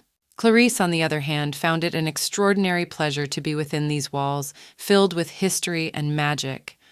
Her heart was filled with joy at the thought of the secrets these stones held, and she longed to uncover them. As dusk softly descended to the ground, enveloping the world in warm evening light, Clarice could watch the brightly colored festival town from the castle window for hours. The lights of the feast twinkled like distant stars gathered in honor of a great event, and laughter and joyful shouts reached the highest towers of the castle, filling the air with a sense of magic and carefree. After a few days full of mysterious conversations with the stones of the castle, Melanie returned. Her gait was full of reflection. Her eyes reflected the many wonders she had seen and the mysteries revealed by these silent witnesses of the ages. He went to the window, where Clarice was still looking out over the city, and sat on the windowsill, deep in thought. Melanie shared his thoughts with Clarissa about how wonderful it would be if Clarissa could join in the festivities and experience the fullness of its atmosphere and fun. These words, imbued with a sincere desire to share joy, created a bridge between the inner world of the castle and the outer holiday, promising new adventures and discoveries in a magical world where every stone and every corner holds something wonderful. As the celebration swept over the city, sparkling with fireworks of feeling and spilling music of joy through its streets, Clarice remained aloof from the general gaiety. A confession tumbled from her lips, marked by the weight of the realization the city was celebrating the fall of her family, making any thought of joining in the festivities foreign and even absurd to her. But in her words, there was not only bitterness of loss, but also a note of envy. Envy of those who could rejoice without looking back, who knew what carefree fun was. Clarice confessed that the feeling was foreign to her, as she had never once in her life been among those who celebrated wholeheartedly. At this moment in time, as Clarice was wrapped up in her musings, Melanie, a creature as unremarkable in her normal surroundings as she herself was on this day, activated beside her. Melanie, a golem no bigger than a book, held out his miniature hand to Clarice, as if carved from stone, offering her a dance. The gesture, though unusual, was full of sincerity and good intention. Clarice, catching the absurdity of the moment, could barely keep from laughing, realizing how ridiculous their duo might look amidst the general merriment. Her laughter, concealed with difficulty, seemed to hurt Melanie's feelings, for the golem, despite its stone nature, was capable of feeling. Clarice, however, overcame her initial reaction and accepted his offer. She gently took the golem in her palms, and as if embodying a dream of the lightness of being that was so rarely experienced, began to twirl in a dance. This dance was more than just movement. It was a renunciation of the burdens of the past, if only for a moment. Clarissa, holding Melanie in her palms, spun around, letting herself forget the difficulties that had come over her shoulders.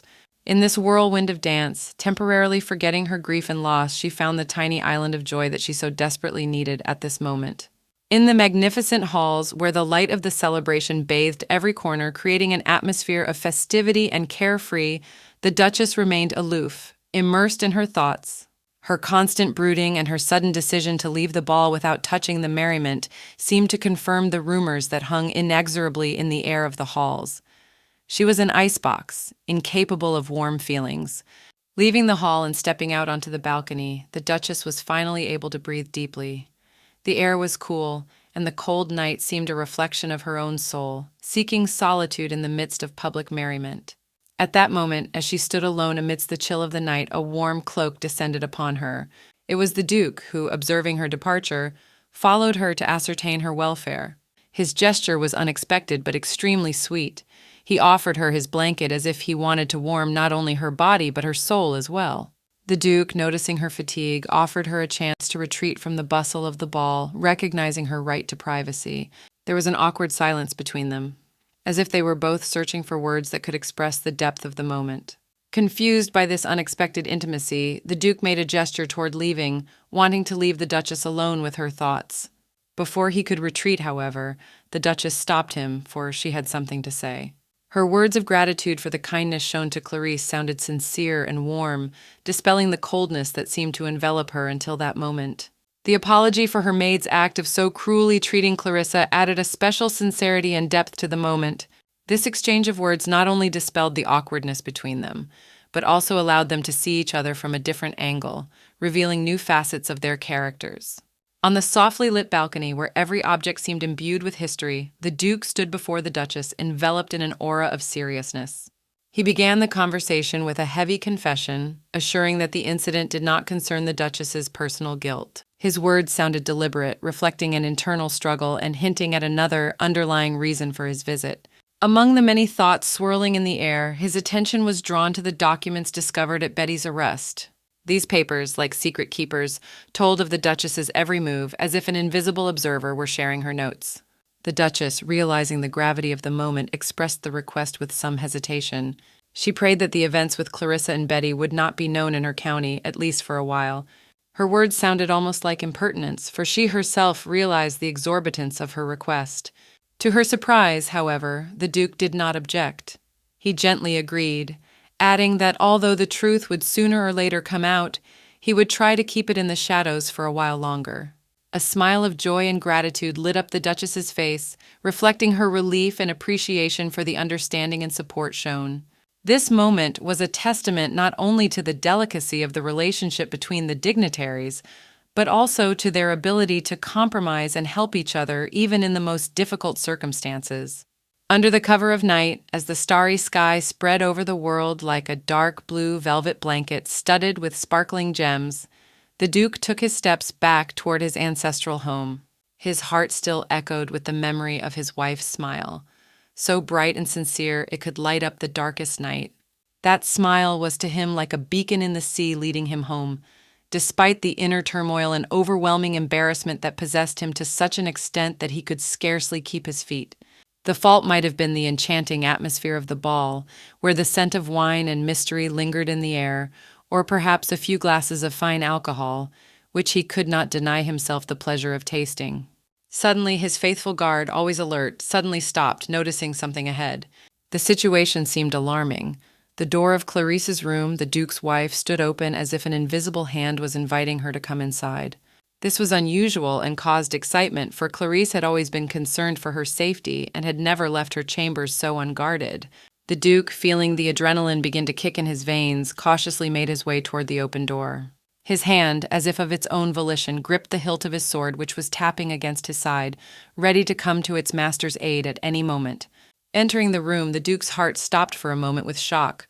On the floor, among the scattered things and jewelry that once shone on her like stars in the night sky, lay Clarice. This discovery was so unexpected and shocking that for a moment it seemed as if time itself had frozen in mid-air, reflecting the depth of the moment. The guard, the epitome of alert and ready for action, instantly approached Clarice. Carefully lifting her up, he soon realized that the scene before him was not a scene of tragedy, but only a peacefully sleeping girl. As he calmed down, he noticed a handful of rocks scattered on the floor beside her like small secret treasures. This simple set of toys, created by nature itself, caused the guardian to have mixed feelings. As he carried Clarice back to her bed, he could not hide his amazement, and at the same time his admiration for the way a child's imagination transformed ordinary stones into objects for play. Like a philosopher reflecting on the eternal, he noted the children's unquenchable energy and their ability to find joy in the simplest things. The Duke, who witnessed the episode, was equally surprised by the guard's words that the children needed to spend more time outdoors. This thought, seemingly simple and obvious at that moment, sounded like a revelation to him, a reminder that sometimes the most important truths lie in the most mundane things. The next morning, the atmosphere in the house was filled with anticipation of the new day. Rosalie, Clarice's personal maid, warmly and carefully helped her dress in warm clothes, preparing her for her upcoming walk.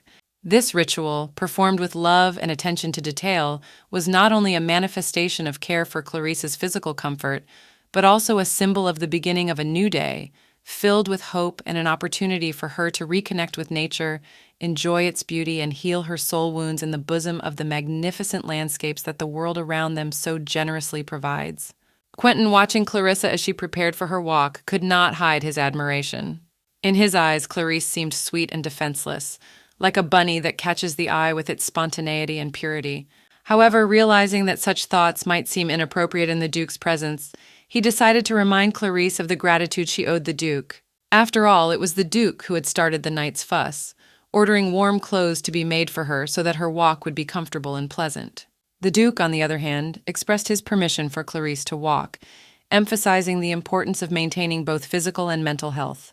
He emphasized that Clarice, despite her special position, was no exception to the rule. His words carried deep meaning and concern not only for Clarice's physical well-being, but also for her mental balance.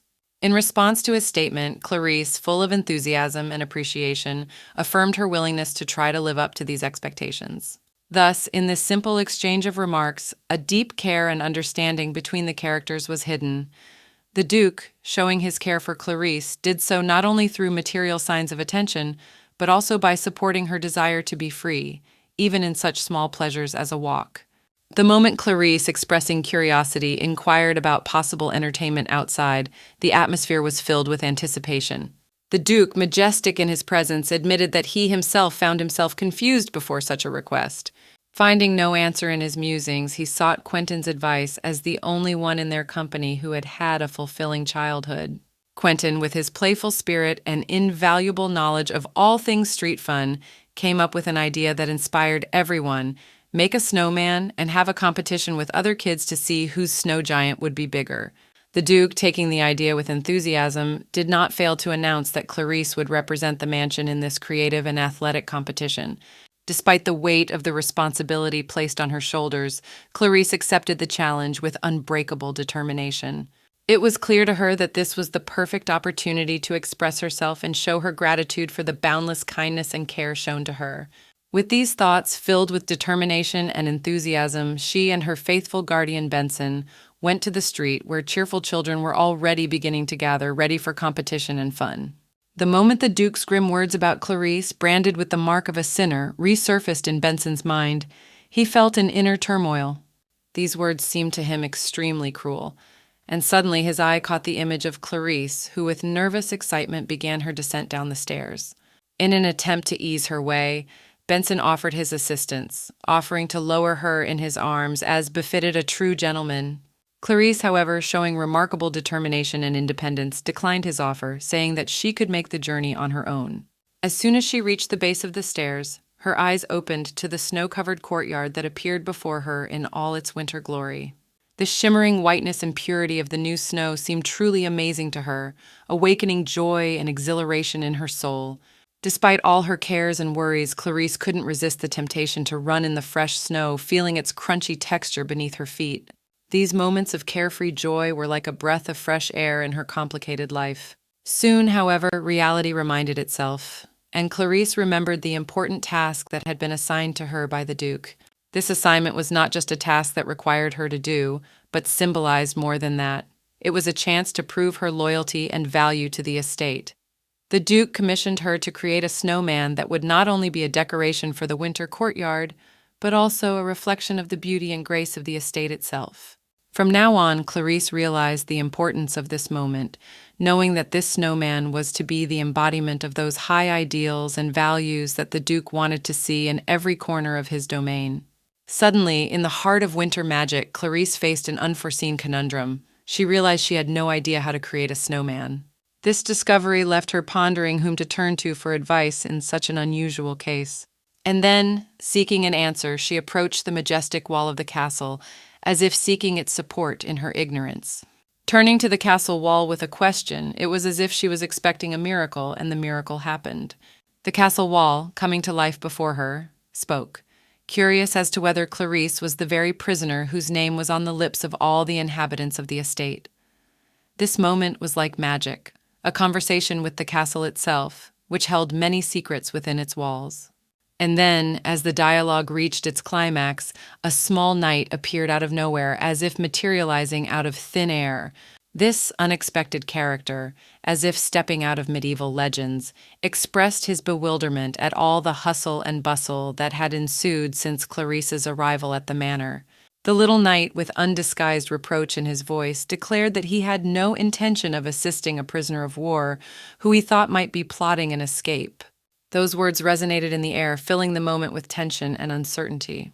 Clarice, standing in front of the knight and the castle itself, suddenly found herself at the center of attention, being faced with the choice of how to proceed when even the castle walls and its inhabitants seemed not to be on her side. This moment of trial proved to be an important test for her, requiring ingenuity and intelligence to find a way out of the situation and complete the Duke's task while maintaining her dignity and honor. The moment Clarice, embarrassed, shared her doubts about how to proceed and confessed that she had not the slightest desire to leave the confines of her cozy shelter. She also asked the question of what a snowman was, the atmosphere around filled with a slight tension. The knight, who was an unwilling participant in this situation, did not hide his amazement. It seemed truly fantastic to him that his challenge involved something as mundane as building a snowman. At the same time, Clarice, in an attempt to lighten things up, explained that this task was not just child's play, but a duty assigned to her on behalf of the entire estate. She even suggested that perhaps her little companion might not be aware of what a snowman was at all. The knight's reaction to her words was immediate and sharp. He not only expressed his displeasure loudly, emphasizing his knowledge of snowmen, but also raised his hands to the sky as a sign of his indignation. At that moment, the bell hanging nearby shone with an unusual light, as if responding to the knight's emotions.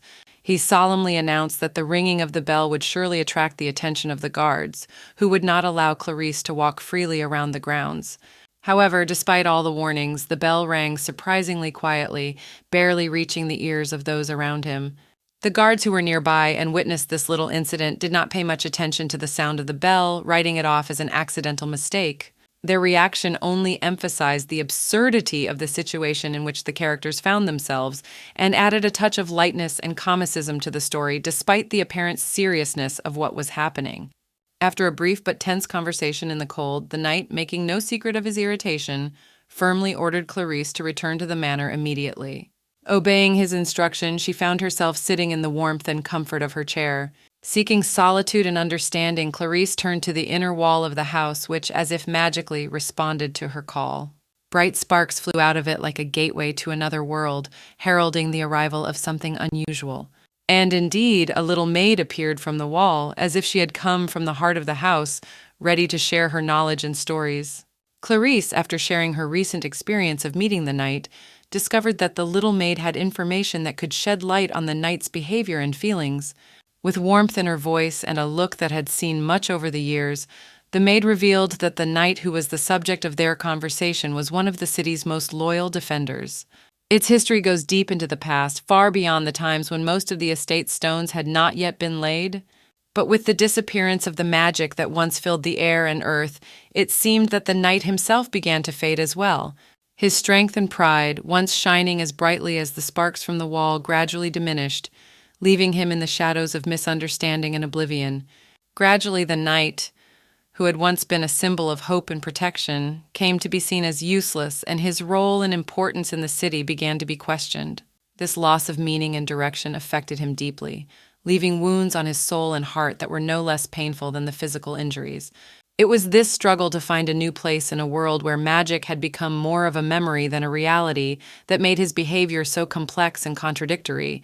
The moment Clarice shared her task of creating a snowman, the little maid's eyes lit up not only with the literal light of magic sparkling in the air, but also metaphorically with the light of inspiration and joy. For the maid, as for the whole estate, the snowman was not just a winter pastime. It symbolized something much more: the health and well-being of the children in the house. After all, according to tradition, a snowman towering in front of the house served as a sign that a happy and healthy child lived in this place. Clarice's words that she should make a snowman caused the maid not only joy, but confidence that even the little knight whom Clarice had encountered the day before would be delighted at such an act. With the enthusiasm typical of those who are willing to share their skills and knowledge, the maid began to explain to Clarice how to mold a snowman, putting not only her knowledge but also a piece of her heart into these lessons. At dawn the next day, when the first rays of the sun began to illuminate the frost-covered world, Clarice, armed with new knowledge and an unwavering determination to fulfill her task, set about creating a snowman. Putting all of her diligence and attention to detail that the little maid had given her into the process, she molded a snowman. However, when she looked at her creation, she found that the snowman turned out rather small. In a moment of doubt, questioning the propriety of her actions and reflecting on the lessons she had learned, Clarice concluded that her snowman needed an addition. Deciding that such an important element as hands could not be missed, she went in search of suitable branches to give her snowman not only the appearance but more life and character. The moment the forest trails became a place of exploration for Clarice, there was only one goal in her mind: to find suitable branches. The forest seemed to hold 1,000 secrets, and every bending branch, every rustle of leaves was full of magic and unpredictability. As she wandered among the ancient trees, absorbed in her musings, suddenly, like a whirlwind of autumn wind, a figure filled with unfathomable grace swept past her.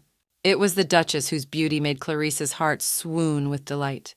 She was like a living embodiment of all the stories and rumors one could ever hear about high birth and nobility. Suddenly, during her rapid movement, the Duchess broke the silence of the forest by stepping on a branch. With a grace worthy of her status, she turned to Clarice, apologizing with ease, as if this was a small test in their journey. In this brief moment, the Duchess offered her help to Clarice, demonstrating that even in high places there is often room for kindness and compassion. Clarice, for her part, recalled a description of this splendid woman which she had once heard from a maid. As she put the pieces together, she was surprised to realize who was standing in front of her. At this point in time, while she was still trying to put the pieces of the puzzle together in her head, there was a sudden noise. It was Benson and Duke who began their search for Clarice, deciding that she might need help or even be in trouble. Their voices, echoing between the trees, created a special music of searching, full of anxiety and hope for a happy ending to their quest to find Clarice. At that moment, as the cool wind swayed the branches of the trees in the winter garden, the Duchess, shrouded in a halo of obscurity and mystery, felt an inner tension. The situation made her decide to leave, but before doing so, she urged Clarice to keep the details of their unexpected meeting a secret. This moment left a sense of unspoken words and unsolved riddles in the air, creating an aura of mystery around the Duchess. Clarice, left alone, pondered what had happened, but then, as if nothing had happened, went back to her usual occupation. She returned to the Duke, making up an innocent explanation for her presence in the garden, looking for branches to decorate a snowman. Her simplicity and directness at this moment seemed the epitome of a winter idyll. The Duke, a man of strictness and accustomed to order, declared without evasiveness that it was time to return to the mansion. But Clarice, inspired by the moment and wanting to linger a little longer in the magic of the winter garden, expressed a request to be left alone for a little while. Her words about wanting to talk to the little knight were only a mask for the underlying feelings and imagined adventures she experienced in communing with nature and its mysteries. However, she remembered the stern look of her brother declaring Clarice not to spread her ramblings to rocks and other elements of nature. Clarice changed her request to a more acceptable one, a desire to just walk around and look around. The Duke, apparently sensing her sincere desire to be alone with nature, softened and gave his consent with only one condition: to return before sunset. Thus Clarice was allowed to enjoy the last rays of the day, immersing herself in her dreams and meditations, while the winter garden around her remained a silent witness to her secret adventures and unseen conversations with the unseen worlds. On that magical day, when the sun was already beginning to sink, Clarice, guarding the little snowman in her hands like a precious treasure, went to the garden wall. In her heart lived an unwavering desire to share this moment with the little knight who she was convinced guarded the garden not only physically, but also magically. With tenderness and trepidation, she turned to the wall, expecting a response, but the silence that followed was so profound that Clarice concluded that the knight, like the rest of the stones, had fallen into slumber. Without losing hope and with a childlike faith in miracles, Clarice gently kissed the wall. Her act, seemingly simple and innocent, caused something incredible to happen. The wall glowed, illuminated by an inner light, and the image of a sleeping knight appeared before Clarissa. This vision was so vivid that the girl could not look away, mesmerized by what was happening. When the knight awakened from his magical slumber, he felt himself enveloped by an unknown force. He couldn't understand where such powerful magic was coming from, and he certainly couldn't imagine that he had been awakened by Clarice, a girl who seemed so ordinary and unremarkable at first glance. Bewilderment and amazement flashed in his eyes, for the world to which he was accustomed knew of no example of a person as young and untrained in the magical arts as Clarice being able to awaken ancient magic. This moment was a testament not only to the mysterious event, but also to the invisible connection between Clarissa and the world of wonder that she was able to touch with her act. Although the knight could not believe what had happened, his awakening confirmed that everything is possible in this world, and that every heart, even the most unremarkable, is capable of great deeds if it is filled with true love and faith. On this winter day, Clarice, filled with delight and pride, presented her latest creation, a snowman that was not just a pile of snow molded together, but a true work of art, an embodiment of her creative vision. She was convinced that this wonder of the winter season would delight the little knight, protector and guardian of the castle where she was staying. However, the knight's reaction was quite different. Instead of the expected joy, or at least a smile, the knight flared up, unleashing an avalanche of indignation on Clarice. The words that the inner wall of the castle, the place where secrets and silence should be kept, had turned to chatter. Sharing secrets with the prisoner rang through the air. The knight, standing as a symbol of steadfastness and intransigence, shouted that such mindless conversations were only a waste of time. Continuing his indignation, he vehemently declared that his heart, as if carved out of stone, could not be melted by childish amusements like building a snowman. In his eyes, this symbol of winter joys had no value or magic that could touch him or change his view of the world. He sharply demanded that Clarice stop trying to envelop him in whatever magic or illusions she was trying to create around him. Realizing that her efforts and desire to share beauty and wonder had turned to ashes under the pressure of the knight's cold words, Clarice felt a deep disappointment. Her heart filled with heaviness, and she decided it would be best to back off and leave the knight alone with her thoughts and stony heart. With sadness in her heart, she turned to leave, leaving the knight alone in the face of her wintry creation, which now seemed a reminder of the gulf between their worlds. The world of wonder and joy she was trying to bring, and the world of austerity and duty in which the knight lived. A mysterious night had descended upon the castle, covering its roofs with a soft blanket of darkness as the knight, finding solitude and reflection, chose a lonely spot under the starry sky. At this time, when most of the castle's inhabitants were already indulging in sleep, a maid appeared like a creature capable of flight, flying up to him to share a moment of silence and perhaps find understanding. Her arrival was no accident. She wished to meet the knight before returning to her daily duties behind the inner wall of the castle. The maid, without hiding her feelings, expressed her jealousy that the knight had received some kind of magic from Clarice, magic that could change his life. She didn't understand why a knight who loved and cared for people so deeply could act so aloof and cold, especially towards Clarice, whose time in this world was limited. In her eyes, the knight suffered from a fear of attachment to those doomed to go before him, which made his heart even more vulnerable to the inevitable loss. The knight himself came to a profound realization as he pondered her words. He recognized that he would rather turn to stone from lack of magic than risk intimacy with someone who might leave him alone to face the inevitability of death. It was a choice between eternal loneliness and temporary attachment, between immortality without love and a life full of feeling but marred by loss. There was an implacable determination in his words to become as unshakable as a rock, to avoid the pain that parting with those he might have grown attached to brings. This moment revealed the depth of his inner world and his fear of imminent loss, making his image even more tragic and memorable. On the roof, under the cover of night, a tense scene unfolded. The maid, seized by a sudden realization of the gravity of the moment, exclaimed to appreciate every minute of life, but her words were abruptly interrupted by the knight. He, noticing a suspicious shadow lurking below, instantly covered her mouth, eager to prevent any noise that might give away their presence. At this point, the maid, sensing the approach of danger, emphatically suggested ringing the bell to warn of a possible threat. But the knight, remaining unperturbed and phlegmatic, rejected her offer, relying on the experience and skill of the castle guards. The maid, relentless, tried to enlighten the knight, emphasizing the critical importance of the moment. The little knight, however, suddenly exclaimed angrily that his bell no longer played the role of protector of the manor as in the old days, and that the guards only mocked at its thin ringing. This explosion of emotion and sense of powerlessness in the face of a changing world left the maid speechless. She felt the gravity of the moment, and did not know how to comfort the knight or change the course of events. In that moment of insight, the maid suddenly remembered the unique gift Clarice had passed on to the knight, a piece of her magic. The thought that this gift could give new power to the bell made her heart race in anticipation of a miracle.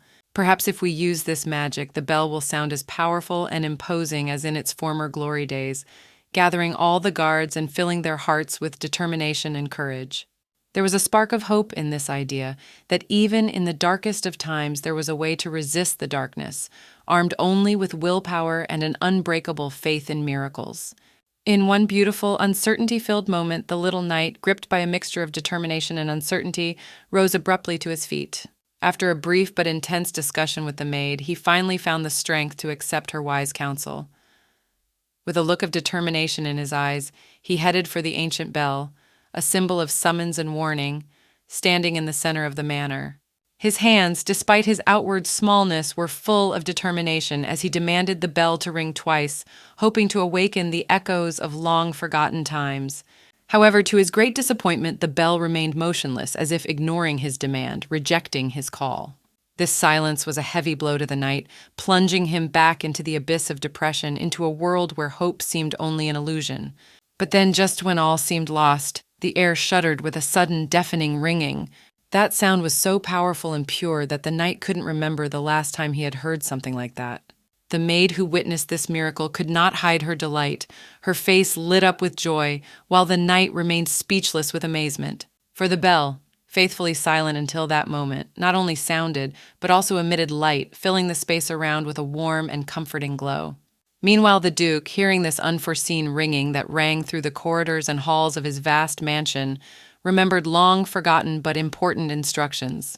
The double tolling of the bell was not just a musical note lost in the hustle and bustle of daily life. It was a signal, a harbinger of impending danger.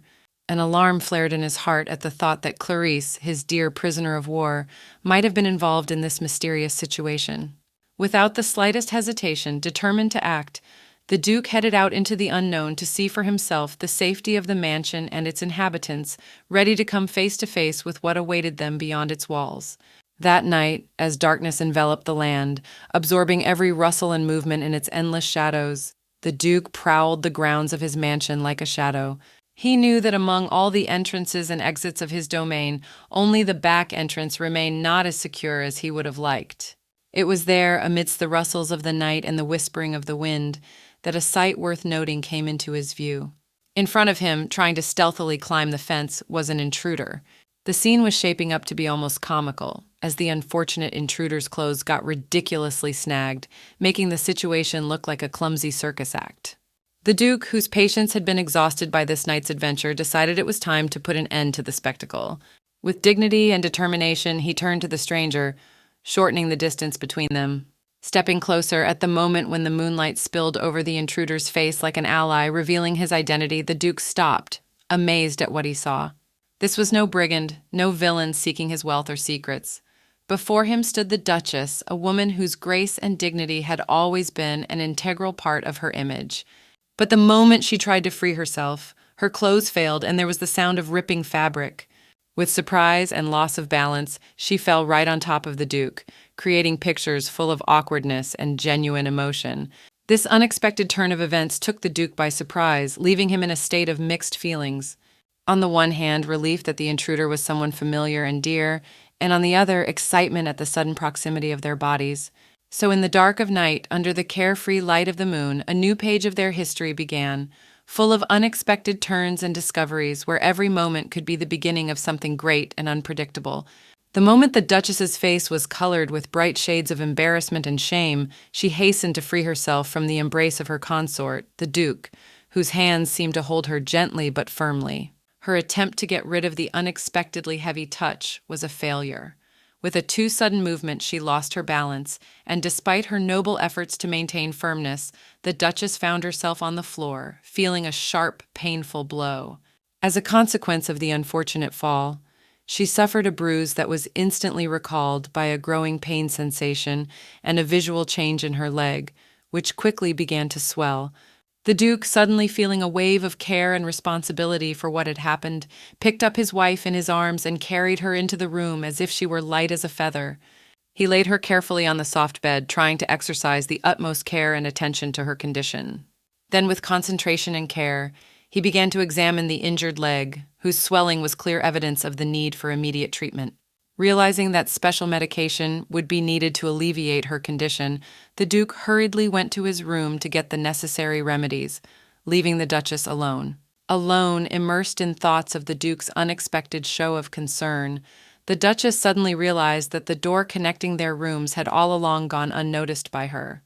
All the years of their forced marriage, which lasted for 3 whole years, she and the Duke lived as if they were strangers to each other, maintaining only the semblance of a conjugal relationship. This unexpected act on the part of the Duke, his concern and care, caused confusion in the soul of the Duchess and made her look at him from a completely different angle. Suddenly seized with a sense of needing to explain her nighttime intrusion into her own home, the Duchess found herself in a dilemma. Her mind raced for the right words, but the truth seemed too complex and dangerous to divulge. Her heart was gripped with anxiety at the thought of what she had to hide. The maid who was supposed to be her assistant and ally was actually watching her every move, forwarding reports directly to the Count. The Duchess could not allow this game of cat and mouse to cease, for the disappearance of the letters might alarm the Count and lead to undesirable consequences. Thus, she found herself caught in a web of her own lies and fakes, trying to keep control of a situation that was becoming more and more confusing. When Duke returned, armed with everything he needed for treatment, his actions reflected deep care and professionalism. Without the slightest hesitation, he proceeded to administer first aid, carefully treating the Duchess's leg. She, feeling uncomfortable at this intimate attention, hastily declared that she was capable of taking care of herself, hoping thereby to preserve what remained of her dignity and independence. But the Duke, with unwavering confidence and warmth in his voice, remarked that the task might prove too difficult for her own efforts in her present state. His words carried not only concern, but also a gentle reminder that at this moment he was willing to be a support and defense for her, despite all the obstacles of their life together. Thus, an unexpected alliance began to form between the Duke and the Duchess, based on a sudden mutual understanding and warmth that could be the first step to overcoming the distance imposed on them by the circumstances of their forced union. In a moment of dire need, when the air in the room seemed saturated with anticipation and tension, the Duchess, eager to evade the truth, pulled through a cleverly devised lie. With a grace and confidence that seemed not quite her own, she presented the story of her night journey to the village to send a letter to an old friend from her native land.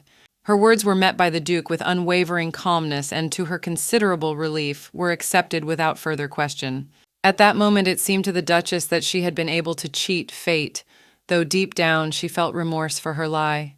He mentioned, with a surprising softness in his voice, that she could have asked him to send the letter without any trouble, without resorting to nightly treks and risks. Suddenly, in the middle of this tense dialogue, the Duke, as if playing with invisible cards, revealed his knowledge of the secret which the Duchess had tried so hard to conceal. This statement struck the Duchess with surprise and inner trepidation. The Duke knew of her secret correspondence, but until this moment had not expressed his awareness in any way. His calmness and lack of judgment or anger added a sense of gratitude and, at the same time, a growing curiosity to the Duchess's soul. How long had he known? Why had he chosen to remain silent? And what did it mean for their relationship, which until now had seemed a fragile union devoid of sincerity and understanding? Thus, this moment was a turning point in their relationship, offering a new level of candor and perhaps the beginning of a path to a deep understanding and possibly reconciliation. In the shadow of magnificent castles and lush royal gardens, hidden from the eyes of the curious, unfolded a story inspired by secrets and deceit, but not devoid of sincere feelings. The Duchess, whose real origins were far from aristocratic, found herself at the center of an intricate intrigue woven from wishes and promises. She was once a simple maid whose fate changed in an instant thanks to a devious plan of the Count, who, in an attempt to cure the girl's mother, offered her as a wife to the Duke, passing her off as his own daughter. Under the weight of a secret that threatened to destroy everything she had aspired to and seemed to have already achieved, the Duchess was gaining courage to speak frankly to the Duke. She searched for words of justification, tried to explain, perhaps even to apologize for the deception that weighed on her heart. But the Duke's answer was unexpected. His words swept through her soul like a whirlwind, leaving behind only confusion and excitement. He declared his knowledge that his wife's heart belonged to another, and announced his decision not to stand in the way of true feeling, even if it meant invalidating the marriage. Such a statement might have seemed to her like a release, a chance to start over, but even so, her heart clenched with pain and guilt at the man she had deceived and now discovered to have extraordinary kindness and understanding. The complexity of the situation was compounded by the attentions of the king, whose argumentative eyes did not overlook even the slightest wavering in the loyalty of his vassals. In this world of intrigue and political games, even the private affairs of the aristocracy came under strict scrutiny. The Duke, despite his desire to free the Duchess, was forced to postpone the matter until the political situation changed. This delayed release, the promise of a future in which she could follow her heart's call, for all its appeal, was overshadowed by the realization of how deeply she was drawn into the labyrinth of palace conspiracies and personal dramas. So, in this complex weave of duties and desires, each choice seemed to be burdened with consequences that could not be fully foreseen. And a new challenge was brewing in the Duchess's heart, despite her seeming salvation: how to live with the realization that she was deceiving someone who had shown her such nobility and understanding that she may not have deserved. In the depths of the ominous dungeon, where the light of day barely penetrated through the narrow slits, sat Betty, surrounded by cold stone walls that seemed not only a physical, but also a moral barrier separating her from her coveted freedom. Her mood was gloomy, and there was a deep resentment in her soul against the Duchess, who, she believed, was bound to come to her aid and extract her from this gloomy place. Suddenly, in the flow of her angry musings, it dawned on Betty. The Duchess had a mastery of the art of writing that led her to think of a possible deception. She remembered how skillfully the Duchess had guided the pen, and it led her to the conclusion that the reports might have been forged. This realization only strengthened her conviction that the chances of release seemed increasingly illusory. However, when all seemed hopeless, Knight Benson entered the dungeon like a ray of light in a dark realm of despair. His appearance suddenly breathed hope into Betty, and she revived, sensing an opportunity to change her fate. Gathering her will in her fist, she prepared to persuade the knight to release her, believing she could find the words to sway him to her side. But Knight Benson, steadfast and unwavering, like the very embodiment of chivalric duty and honor, did not leave her hopes for an easy solution to their problem. His words, spoken in the gloomy dungeons, were stern and impartial. Betty must go to the prison warden if she wishes to discuss the terms of her imprisonment or the possibility of release. The statement was a cold shower for Betty, reminding her of the harsh reality and that the road to freedom would not be easy and required much more than the conviction of a single night. Thus, in this dark chapter of Betty's story, her struggle for freedom takes a new turn, showing that even in the most hopeless situations, there is a spark of hope, although it does not always lead to immediate release. Suddenly, in a moment of tense silence, there is a piercing cry from Betty. Her words, full of accusations against the Duchess, abruptly interrupt the silence. She declares that the Duchess is deceiving the Duke. This unexpected turn of events literally stops Benson in his tracks. His face instantly freezes in an expression of utter bewilderment. He, being directly drawn into this circle of intrigue, feels the ground from under his feet. Nevertheless, his thirst for knowledge makes him demand clarification. Betty, realizing that her revelation had had the desired effect, caught in the air the scent of freedom that this situation could bring her. Meanwhile, in a completely different part of the castle, Clarice is immersed in her art. She sits in her room surrounded by paints and canvases and paints. Her world is filled with a world of color and imagination, where she can be anyone and anywhere. This time her inspiration took the form of a friendly lunch between a boy and a girl, which was reflected on the canvas in front of her. When Rosalie enters the room carrying the food, she is an unwitting witness to this small but meaningful moment. Clarice, without taking a break from her study, points to the drawing and announces the figures in it as her lunch friends. She settles down across from her imaginary friends, ready to share a meal with them, in this illusory but for her very real world of socializing and creativity. Thus, in the same castle, the fates of its inhabitants are interwoven into a mosaic of deceptions, revelations, art, and the pursuit of freedom, each seeking their own path to truth or solace in their own personal worlds and circumstances. After continuing her solitary lunch in the company of her friends newly created on canvas, Clarice, without losing her charm and vivid imagination, turns to her drawing to thank them for their visit. She heralds the beginning of the meal as if she were surrounded not by silent figures on paper, but by real friends with whom to share the joys and sorrows of the day. This moment, filled with innocent playfulness and fantasy, becomes an eloquent testament to her loneliness in the big castle. Rosalie, who happens to witness this scene, feels a growing sadness at the realization that Clarice has no real friends with whom she can share her joys and sorrows. This realization causes Rosalie to want to make a change, to bring something new, warm, and alive into Clarice's life. To this end, after some time, Rosalie decides to approach the Duke. She proposes to him to spend dinner in Clarice's company, motivated not only by the opportunity for Clarice to learn an example of behavior and etiquette from the Duke himself, but also secretly hoping that this will be the beginning of a real friendship for the girl. The Duke, however, abiding in his business and views on parenting, reacted with restraint. He suggested the solution that seemed most practical and sensible to him: hire a teacher for Clarice to teach her all the rules of etiquette. You could sense the confidence in his voice that this method would be the most effective and least time-consuming. This suggestion, though coming from practical considerations, unwittingly emphasized the distance between the Duke and his daughter, and between the desirable and the actual, between the warmth of human relations and the cold rationality of learning. Rosalie, though disappointed by the answer, had not given up hope of finding a way to bring the joy of real companionship and friendship into Clarice's life. Rosalie, undaunted, decided to make one more attempt to convey to the Duke the depth of Clarice's situation. To this end, she presented the Duke with a drawing in which Clarice had depicted her imaginary friends. Rosalie, with tenderness and care in her voice, explained how loneliness was beginning to weigh on Clarice's young soul, and how important it was for her to find real human connections in order to grow happily and harmoniously. At this critical moment, when the air was filled with anticipation of a reply, Quentin, one of the Duke's retainers, suddenly announced that he could keep Clarice company during dinner, thus offering an alternative solution. His suggestion, made with ease, brought a new twist to the discussion, offering an unexpected way out of the situation. Rosalie, whose heart was filled with hope and gratitude to Quentin for his willingness to help, immediately asked him if he had a lady who might join them at dinner. Her question confused Quentin somewhat, for he, absorbed in his desire to help, had not thought of such an important aspect.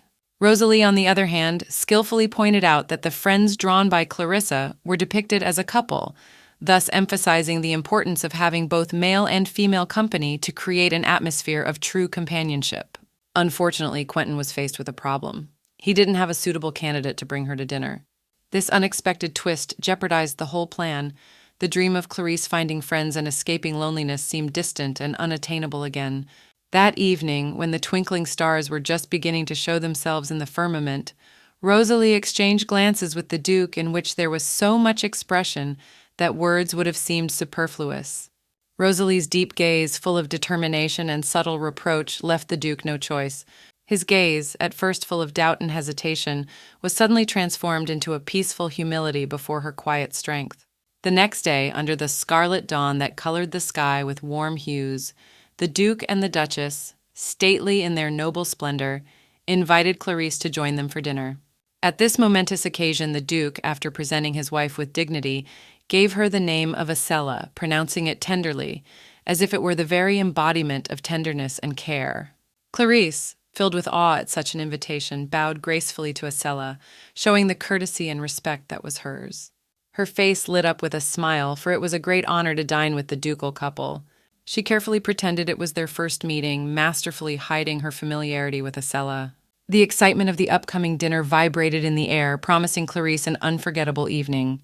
However, as they began their meal, the atmosphere around them became tense, like a thick fog thickening over the land on the eve of a storm.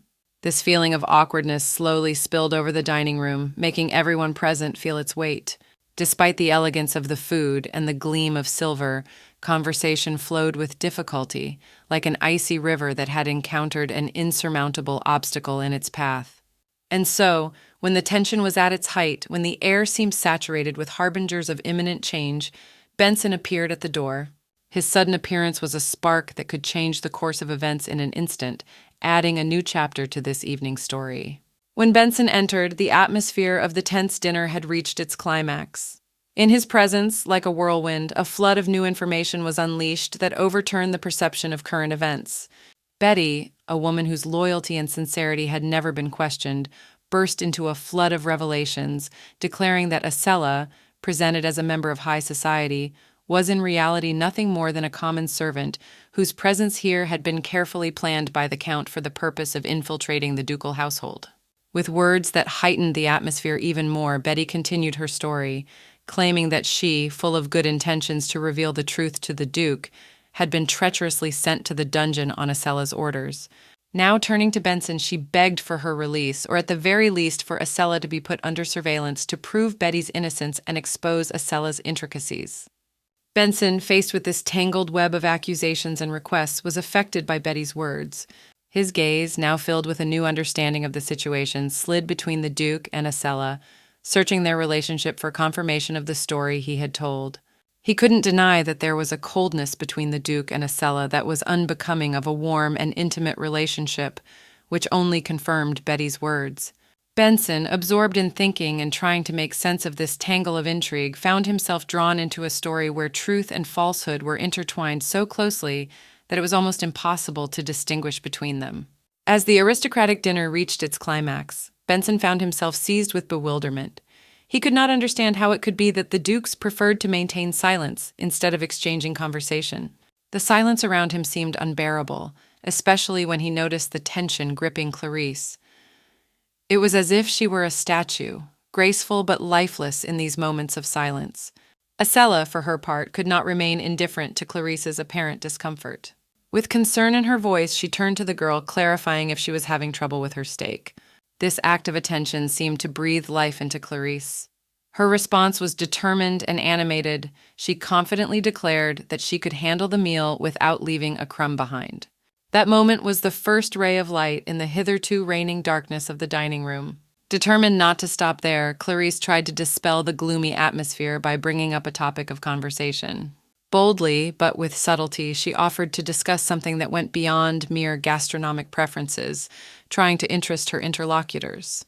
However, when she turned to the Duchess, the latter was unable to keep up the dialogue, which only increased the confusion in the air. Not giving up, Clarice turned her attention to Acela, asking her an unexpected question about whether she liked the Duke. This question seemed to sound too harsh in such an exquisite setting, causing even more awkwardness among those present. The air around him became saturated with a sense of tension that was hard to release. With each silent moment, it became clearer that Clarice's attempts to evoke dialogue and create a cozy atmosphere at the dinner table met with mixed reactions. The emotional wave that swept over Clarice was on the verge of overflowing. The tears barely contained in her eyes were a silent reflection of the storm brewing in her soul. At this moment, Acela, whose heart was full of courage and frankness, did not hesitate to express her feelings, confessing that she certainly liked the Duke. Her words sounded like music, full of sincerity and warmth, but they also caused a wave of tension in the Duke himself, like a melody that broke the silence of a long silence. Clarice, undeterred, decided to clarify the Duke's feelings by turning the question already to him. She asked if he felt something in return for Acela. The Duke, whose thoughts were intent on ending this sudden conversation, was suddenly faced with a choice. Recalling the importance of conversations for development and understanding, especially important for young minds, he confessed, despite his embarrassment, he barely able to utter that he really liked Acela, sinking deeper into his blush. These words sounded to everyone as something unexpected, causing a blush to appear on Acela's cheeks and leaving Benson in a state of utter shock. So this moment, filled with sincerity and unexpected confessions, was the breaking point in the atmosphere at the dinner table. The change in the air was felt by everyone, from Clarice, whose heart was pounding in anticipation of answers, to Benson, stunned by this unexpected turn of events. As the air filled with a heavy silence, the Duke suddenly turned to Benson. There was something impenetrable and mysterious in his gaze that made Benson's heart race. Under the weight of the attention of such a commanding figure, Benson found nothing better than to hastily declare the Duke and Acella a model couple, as if seeking salvation in those words. He was frightened, for the Duke's gaze could promise much, and it was not always prosperity. After this uneasy moment, as the tension in the air began to dissipate, the Duke and Acella found themselves in seclusion. There was something special about the way they were alone together after a boisterous meeting, as if the world stood still for a moment, giving them a chance for a sincere dialogue. The Duke, as if wishing to smooth over the poignancy of the previous moments, gratefully acknowledged the dinner together, apologizing for the unexpected turn of events. Acella, for her part, responded with dignity, expressing her willingness to go to great lengths for Clarice's good, emphasizing her loyalty and depth of feeling for her friend. This conversation made Acella feel a sense of excitement. It was their first real meeting since that momentous situation, which had left a difficult mark on their relationship. Acella felt the color flood her cheeks at the memory of how she had confessed her sympathy for the Duke. These feelings swirled around her, prompting her to decide to leave in order to preserve what was left of her dignity. However, as she pulled herself together and was on the verge of leaving, the Duke voiced a question imbued with tension. Was she going to write a letter? This question seemed to absorb all the uneasy emotions that hovered between them, adding a note of uncertainty to their relationship. He stood on the threshold between candor and irony, between hope and betrayal, causing Acella to freeze for a moment, assessing the depth of that question and the possible consequences of his answer. After that tense moment, when the question of the letter hung in the air, creating a palpable distance between the Duke and Acella, the Duke, as if trying to ease the situation, apologized. It was with surprise and some relief that Acella heard him say that he was also leaving the room. His apology added another layer of complexity to their interaction, making Acella wonder about the motives behind his actions. Left alone, Acella, undressed and relieved of the formalities of the evening, returned to the room. This moment of solitude allowed her to finally exhale deeply and release some of the tension that had built up. She struggled with her own emotions, trying to figure out what could have prompted the Duke to ask such a question. Doubts swirled in her mind as she found it hard to believe that the encounter of that day could have affected the Duke so deeply that he continued to ponder it. Suddenly, amidst the churning sea of her thoughts, Acella discovered a letter left by the Duke. She took it in her hands, unfolded it, and began to read it. In the letter, the Duke apologized for any embarrassment his question might have caused, and declared that Clarice was free to love anyone she pleased. These words, written in his hand, were full of sincerity and understanding, giving Acella a new perspective on the Duke. This letter was a bridge spanning the chasm of misunderstanding between them and offered the possibility of a new, deeper relationship. So, in the silence of her room, Acella experienced a moment of epiphany, realizing that every word, every gesture had far more meaning than one might at first assume. The letter from the Duke not only dispelled her doubts, but also made her see things from a completely different angle, heralding the beginning of something new and unpredictably beautiful in their relationship. At one of the most crucial moments of her life, Acella felt an urgent need to convey to the Duke her true feelings and intentions, which were so far removed from the loving outpourings he might have thought.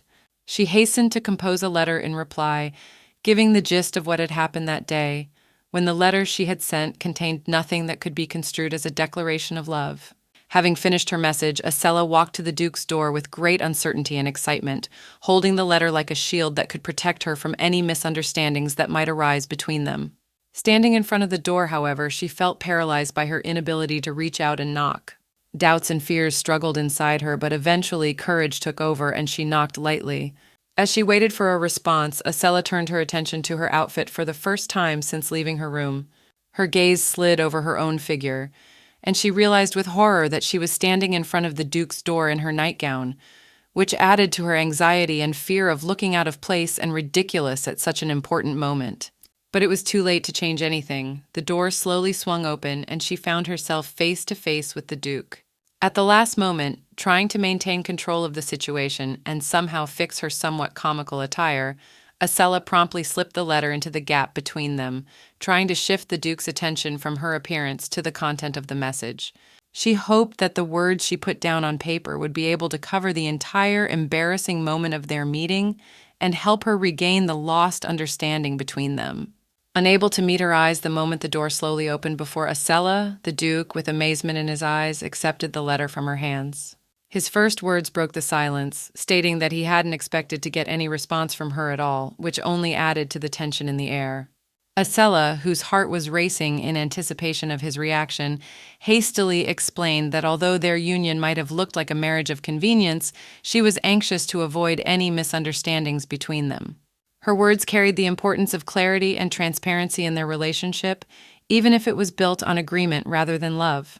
The Duke, after reading the letter carefully, was left surprised to learn that Acella did not actually have a loved one. Ever since she'd moved in with him, it felt like she was constantly missing someone she'd left behind. The thought bothered him, creating an invisible wall between them, a shadowy veil of misunderstandings and assumptions. But the reality was far from his guesses, dispelling the fog of misunderstanding in one fell swoop. Realizing his mistake, the Duke could not help but apologize for his wrong conclusion. His apology sounded sincere, and his eyes showed surprise and perhaps relief at the realization that many of his assumptions had been wrong. This moment was the beginning of a new stage of mutual understanding for both of them, where misconceptions and hunches gave way to open dialogue and a desire to understand each other more deeply. Acella shared her feelings, confessing that she felt a deep longing. However, the object of her nostalgia was not a love affair with any man, but with her mother, who was the closest and dearest person in her life. This moment of soul revealing was so sincere and open that even Acella, recalling her feelings, was momentarily at a loss for words.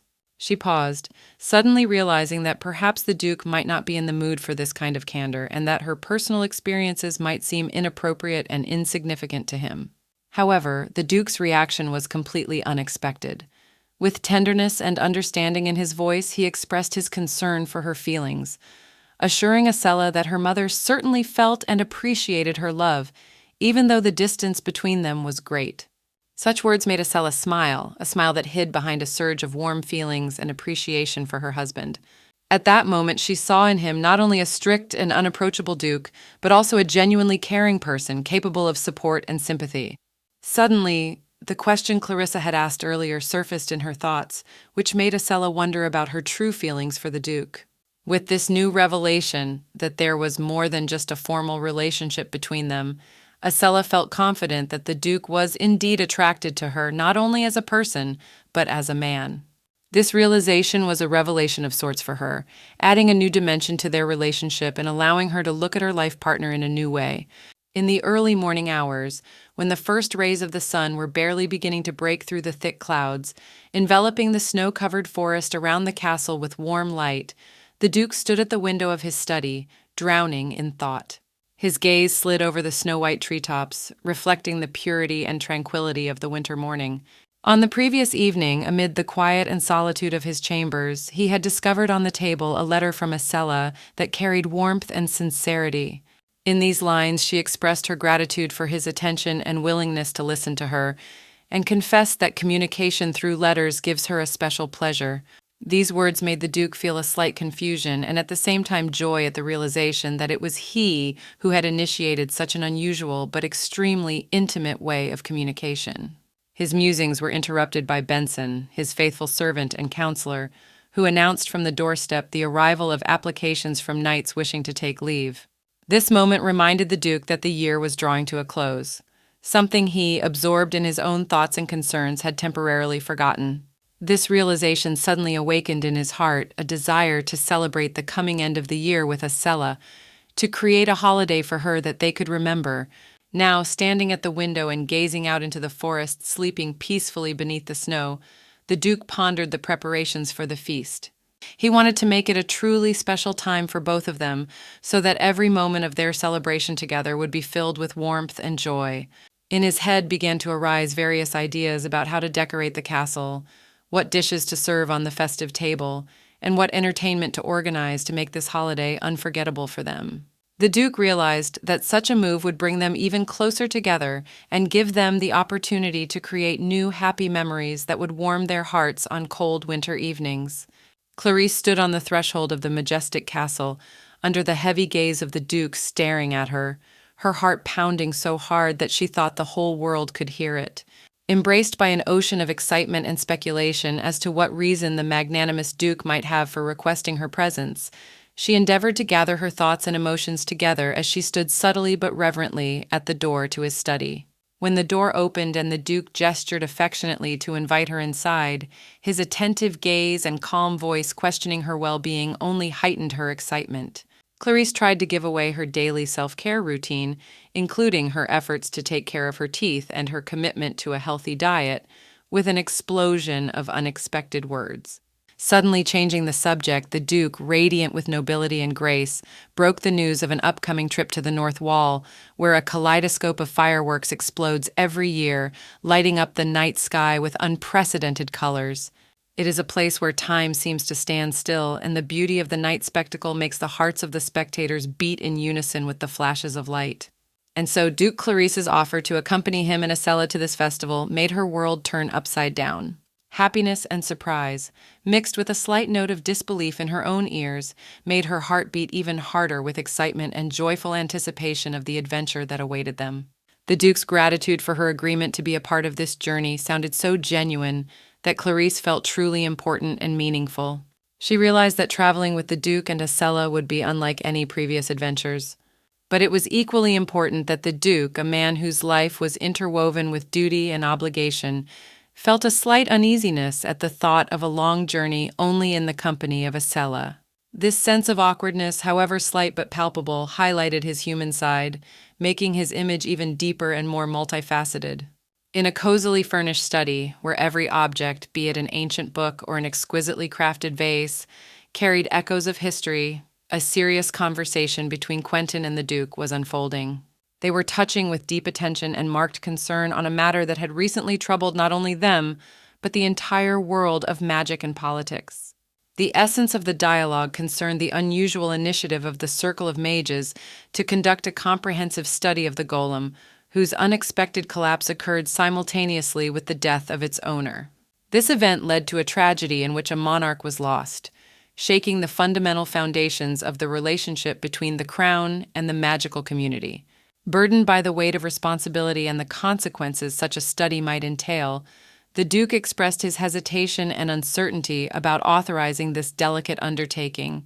However, he could not ignore the fact that Noah Sinet, the young but strikingly gifted son of the late Archmage, had been proposed for the role of researcher. Noah was already recognized as one of the 5 most powerful mages despite his young age of 11. This dialogue was not a simple exchange of views. It reflected deep thoughts about the future, about the fine line between the pursuit of knowledge and the need to safeguard the stability of the kingdom. Every word exchanged between Quentin and the Duke was imbued with the realization that the decision they made would affect not only their own fates, but the well-being of all the subjects of the kingdom, as well as the delicate balance between the world of magic and ordinary reality. In this atmosphere of deliberate reasoning and strategic planning, each of the participants in the conversation sought to find the best path that would satisfy all parties and prevent possible negative consequences for the relationship between the magical community and royalty. In the spacious clearing where the shadow of the carriage drew its outline on the ground, the magicians found themselves in the role of unusual breadwinners. They stood staring at the massive carriage doors, plates of food in their hands. This was not their first visit to the door of this little shelter, but each time they encountered the same thing, a complete refusal to eat on the part of Noah, who was inside. The mage's concern was becoming more palpable with every minute of their unsuccessful attempts to get the young prisoner to eat. Into this tense silence broke Nelson, whose footsteps grew louder as he approached the carriage. His face contorted with an expression of deep contempt as he spoke his words. Nelson had made no secret of his desire to see Noah die, believing that too much freedom had been given to a boy whose hands were stained with his own mother's blood. In Nelson's eyes, Noah's attempts to monopolize golem research were nothing short of insolence and arrogance. Noah, remaining inside the carriage, was deep in thought, His thoughts swirled around the words of his teacher, who had taught him to investigate golems to uncover the secrets hidden from the world. But Nelson's words split his thoughts in two, one of which reminded him of a brutal truth. In the opinion of many, he, being a monster in their eyes, had no right to continue his research.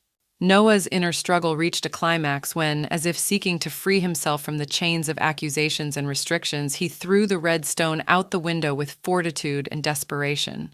This gesture symbolized not only his protest against the restrictions imposed on him, but also his unyielding desire to follow the call of his heart in spite of external pressure and judgment. In her cozy retreat, surrounded by walls that held secrets and dreams, Clarice found her salvation and inspiration. The room, filled with soft light and warmth, seemed to embrace her, creating an atmosphere of boundless comfort and peace. In this private space, she could be herself, opening up to the world through the pages of books that were windows to other dimensions for her. This time, her attention was drawn to a breathtaking description of fireworks in one of the books. This picture filled her heart with anticipation and joy, for soon she would be able to see it all with her own eyes. Those bright, exploding colors on the celestial canvas, described with such vividness and detail that Clarice could almost hear their loud sounds, smell the slight odor of gunpowder that those nocturnal beauties left behind. But most of all, Clarice wanted to find friends there. There was a deep desire in her heart to meet like-minded people with whom she could share her experiences and joys, who would share with her this magical moment under the glow of fireworks. She dreamed of friendships as bright and unforgettable as the glowing lights in the night sky, of friends who would be her new family in this big and uncharted world. Under the wheels of an ancient carriage drawn by 4 noble horses, the dust rose in a thin column, heralding their arrival at their destination. The air was permeated with the excitement of the upcoming meeting and new impressions.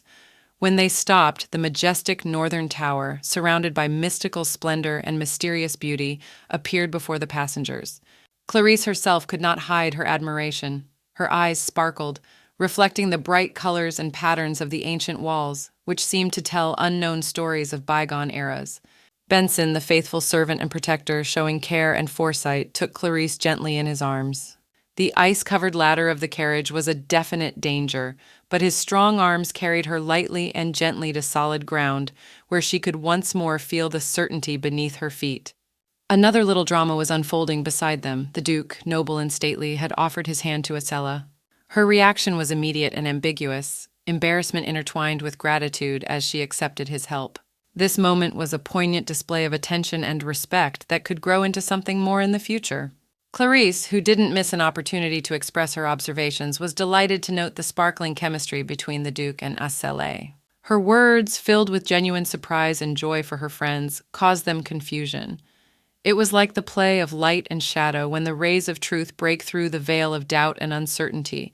The Duke and Acella, finding themselves the center of attention, hastened to hide their real feelings behind masks of politeness and a desire to get as soon as possible into the cozy sanctuary of home, where they could hide from prying eyes and unobtrusively unravel the secrets of their hearts. After the stately doors of the house opened to the guests, the Duke personally escorted Clarice through the corridors, decorated with expensive fabrics and works of art that spoke of the centuries-old traditions and achievements of his family. They stopped in front of one of the doors behind which her temporary room was located. Inside, the atmosphere was cozy and welcoming. The soft light of the lamps illuminated the exquisite furniture, and the elegant curtains made the room feel warm and protected. The Duke, turning to Clarice in his gentle yet serious voice, reminded her of the precautions to be observed in his house. Clarice, eager to impress with her attentiveness and responsibility, began concentratingly recounting all the instructions that had been given to her earlier. She displayed remarkable memory and awareness, reproducing every word, every recommendation exactly, which drew approval in the Duke's eyes. Having finished discussing security measures, the Duke seemed ready to head off to his meeting. Clarice, however, suddenly seized with excitement and embarrassment, expressed her concern about his employment. Her words were full of genuine concern and sympathy for the Duke's difficult responsibilities. Her awkward admission that he must be overwhelmed with things to do made the Duke cringe. His face lit up with a smile reflecting warmth and appreciation for the care shown.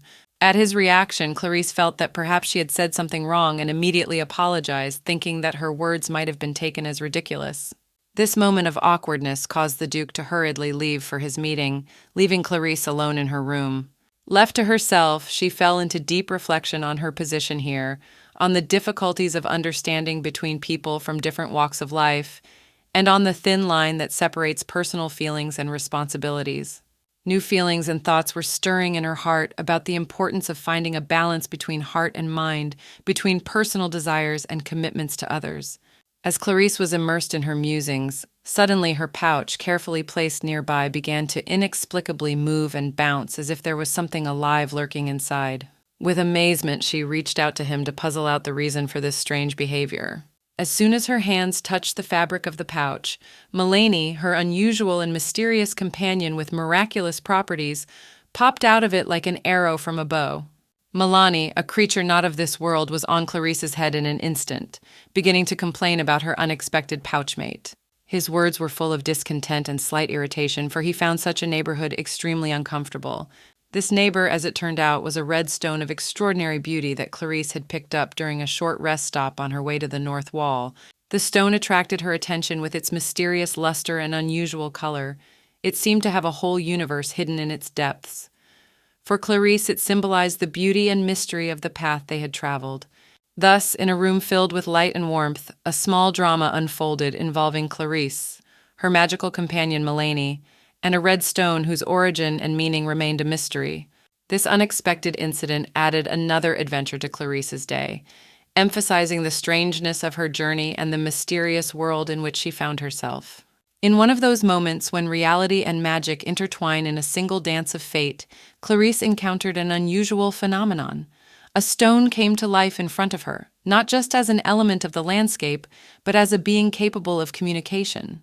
With a deep sense of request, the stone told her about Noah, a young man in trouble. Noah's fate was in the hands of the magicians, who, having kidnapped him, caused him, in protest or desperation, to refuse food and water. Stone, witnessing this tragedy, asked Clarice to intervene and save Noah from imminent doom. Meanwhile, back at the castle, the Duke, clad in heavy thoughts like armor, slowly made his way down the corridor. His footsteps were filled with thoughts of Clarice, of the care and kindness she always radiated, even knowing that she would face the toughest of trials. The Duke could not understand how, knowing of her imminent execution, she could still smile at him, as if trying to ease his burden of guilt and responsibility. These thoughts accompanied him all the way to the meeting with the mages. The meeting was supposed to be a meeting place of minds, but for the Duke it had become a battleground of his own fears. Meeting Nelson, one of the mages, who expressed his gratitude for the opportunity to explore, the Duke could not hide his excitement. He was disturbed by the absence of Noah, whose fate he cared about, and Nelson, sensing the question in his gaze, tensed. This moment of tension between them was like the measurement before the storm, foreshadowing that talk of science and research could quickly escalate into a conflict of deeper and darker secrets that lurked beyond the castle walls. At the moment when the tension in the air became almost palpable, Nelson, trying to remain calm, revealed his cards. He explained that due to the recent tragedy that had befallen Noah, the loss of his mentor, it was he, Nelson, who had taken on the responsibility of leading the expedition. He emphasized that despite Noah's impressive magical abilities, involving such a young man in this kind of research seemed unacceptable to him. Nelson, anxious to protect the expedition from possible risks, and believing that Noah was not yet ready to face the dangers that might await, chose to exclude him. The Duke, carefully weighing Nelson's words, suddenly made a decision that would undoubtedly change the course of events to come. He stated emphatically that without Noah's participation in the expedition, permission to investigate the golem was withdrawn. The Duke's decision was not only an expression of his concern for Noah's well-being, but also a clear signal that he would not allow research that might threaten the well-being of his subjects or violate the moral and ethical standards that guide his rule. As Clarice, driven by a sense of urgency, strove to rescue Noah, her footsteps led her steadily toward the place where the guests' carriages were parked. Her heart was shrouded in uncertainty, however, as she had no idea where exactly the wagon that would be the key to the boy's release might be located. At that moment, fate led her to Benson, who, noticing her anxiety and confusion, could not stay away and offered his help. Keeping a secret about her unique gift of communicating with stones, Clarice was forced to resort to subterfuge. She told Benson that she only wished to walk around and enjoy the sight of the carriages parked outside the castle. Benson, believing there was no rush, suggested waiting until the mages' meeting was over and asking for their help afterward. Clarice, however, realizing that time was playing against Noah, couldn't afford to waste a moment. Her voice filled with pleading notes as she began to convince Benson to let her inspect the carriages immediately. This moment was a test for both, for Clarice, who was willing to do anything to save her Newstone's friend without revealing her secret, and for Benson, who was faced with an unexpected choice between following the rules and wanting to help a troubled girl. Benson, after a brief but intense resistance, admitted defeat before the inevitable, and together they turned toward the place where the carriages were waiting for them. It was a moment of transition, a step into the unknown that they were taking together. Clarice, following him, felt the excitement of the journey ahead, but nothing could prepare her for the sight that lay ahead. Not far from them, at the majestic wall that looked like a fortress guarding the borders of their lands, stood warriors. These guards were no ordinary soldiers. Their appearance radiated fear and respect, and the armor they wore seemed indestructible. Each of them was the embodiment of power and courage, standing in defense of their lands and people. But a sudden turn of events made Clarice forget her fears. One of the warriors, whose figure stood out even among his fellows, dared to approach her. His steps were confident and his gaze shrewd, which only added excitement to the already tense atmosphere. Clarice, in spite of her boldness, felt anxiety and the truest terror overwhelm her. But to her surprise, the warrior now standing in front of her addressed her with an unexpected compliment, calling her cutie. This unexpected gesture of kindness in a world ruled by power and might made her freeze. The situation took an even more unexpected turn when all the warriors, as if in agreement, gathered around Clarice. Their interest and attention focused on her, causing Benson to hastily clarify that Clarice was nothing more than a prisoner of war.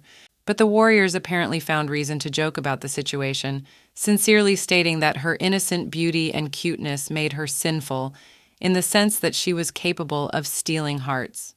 This moment, despite its unusual nature, created an atmosphere of togetherness and even some playfulness between all present, showing that even in the most unpredictable circumstances, there is always room for warmth and humanity.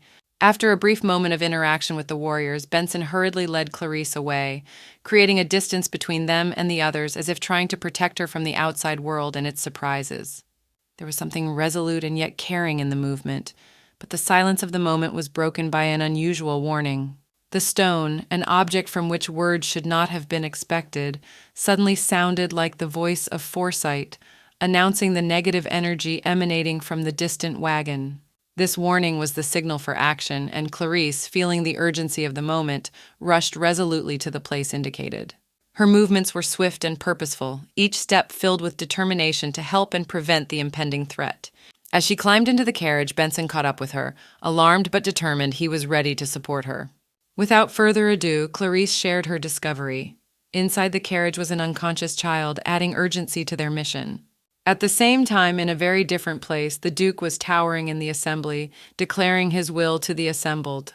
His words, full of authority and determination, cut off any possibility of research without Noah, whose presence was considered key. Benson's sudden appearance at this meeting was like a thunderclap. His whisper in the Duke's ear carried an important piece of news that changed the course of events in an instant. The Duke, on hearing the message, could not restrain his emotion, and his gaze, filled with anger and irritation, fell upon Nelson. The question thrown in his direction was sharp and demanded an explanation. Why was Noah locked in his wagon? This moment was a turning point because every word, every action in this chain of events carried the weight of momentous decisions that could change not only the fates of those present, but their entire world. Clarice and Acella were in a state of deep anxiety and sympathy. They sat beside the spacious bed on which Noah lay, bravely bearing the effects of his recent ordeal. Acella, whose face was illuminated by a soft light outlining her features with seriousness and care, shared somber reflections on Noah's condition. She expressed the belief that if their carriage ride had lasted another couple days, they might not have found Noah among the living by now. The lack of qualified medical care only made matters worse, leaving them powerless in the face of his suffering. In this atmosphere of despair and helplessness, Clarice, driven by an overwhelming desire to help, decided on a bold and perhaps reckless act.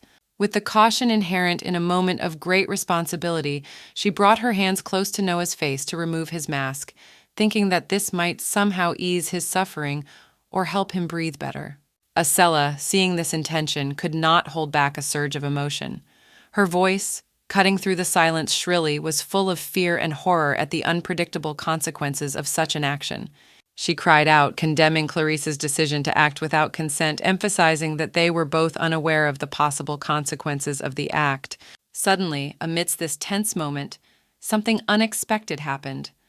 Noah, who seemed to be consumed by a restless sleep, suddenly woke up.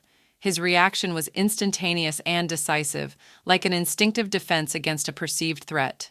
He batted Clarice's hand away as if trying to keep his vulnerability hidden beneath the mask from encroaching.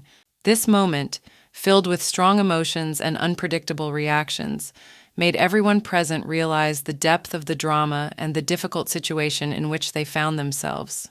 The room was suddenly filled with tension as Noah, feeling deeply uncomfortable and fighting a sharp dizziness, suddenly showed his strength. Violet magic burst out of his hand like a source of uncontrollable energy, illuminating the room with a mystical light and filling the air with the vibration of an unknown power. The moment was full of anxiety and magic as Noah's natural power manifested itself to its fullest, leaving those present in wonder and fear of the unknown. Acella, whose heart was full of concern and fear for Clarice, acted decisively. With agility and quickness, she pressed Clarice against her, protecting her from a possible strike of magical energy that could carry unpredictable consequences. This gesture of protection and support at a critical moment became an expression of the deep connection between the characters, their mutual support and willingness to stand for each other in the face of the unknown. Benson burst into the room, its magic light and tension pervading the room, his face reflecting anxiety and readiness for action, but Noah was gone by the time he arrived. The strength he displayed allowed him to teleport away, leaving behind only questions and stunned. Noah's disappearance became instantaneous and mysterious, adding mystery to the already established drama. After this unexpected and shocking event, when reported to the Duke, Clarice, overwhelmed with guilt and responsibility, expressed her belief that Noah's disappearance was caused by her actions in touching his mask. This confession, made before the Duke, was for her an agonizing confession, an expression of personal drama and a search for self-blame. However, Acella, always noted for her wisdom and ability to see the situation as a whole, hastened to comfort Clarice. She stated that Clarice's actions were only motivated by a desire to help Noah, emphasizing that in those moments of caring and helping, blame should not rest on the shoulders of the one who sought to do good. This moment became an expression of the deep humanity of the characters, their ability to sympathize and understand even when events take an unexpected turn. At that moment, Clarice's anxiety was at its peak, pondering possible places where Noah could be hiding. Suddenly, the stone, which had the ability to sense the presence of people, spoke out, sensing Noah somewhere nearby. This discovery made Clarice instantly run to the window and open it resolutely. A marvelous picture appeared before her eyes. Noah, her mysterious friend, was sitting upright on a tree branch near her window, as if waiting for her comment. Mixed feelings of relief and reproach burst out of Clarice at the words about how worried everyone around him was about his sudden disappearance. However, Noah, like a mischievous wind, was unwilling to stay put and tried to scurry away again. Clarice, in an attempt to hold him back, took a decisive step that almost turned tragic. She stuck out too far and lost her balance. At that critical moment, when the ground was already rapidly approaching Clarice, Noah seemed to intercept her in his arms, a flight that defied all the laws of physics, stopping her fall. That moment of touch was the key to releasing the magic slumbering in Noah, allowing Clarice to see his deepest memories. She saw Noah's teacher telling him that the day would come when someone would be able to see and recognize his true nature. This moment was a turning point for both of them, like a bridge that connected their hearts and souls, overwhelming them both with an unprecedented bond. After recovering from the initial shock, they returned to Clarice's room together, supporting each other, to reflect on what had happened and decide how to proceed. This moment was the beginning of a new chapter in their unusual friendship, full of magic, understanding, and a deep connection that was just beginning to unfold before them. After returning to the room, there was a moment of silence in which Clarice decided to address Noah with a difficult question. She carefully retrieved the stone that had recently spoken to Noah's sense of presence, and with hope in her eyes asked him if the stone was familiar, if it was his friend. Noah, however, turned away instead of answering, creating a momentary barrier of incomprehension between them. At this time, the stone regained its voice, but its words about Noah not hearing it only increased the mystery. The change in atmosphere came suddenly when Noah seemed to change the topic of conversation by asking Clarice if she really didn't have magical abilities.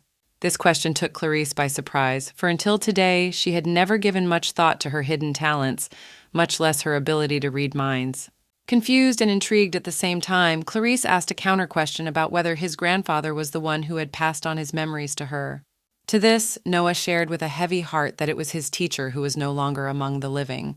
This admission filled the room with silent sadness, for to Noah the teacher was more than just a mentor.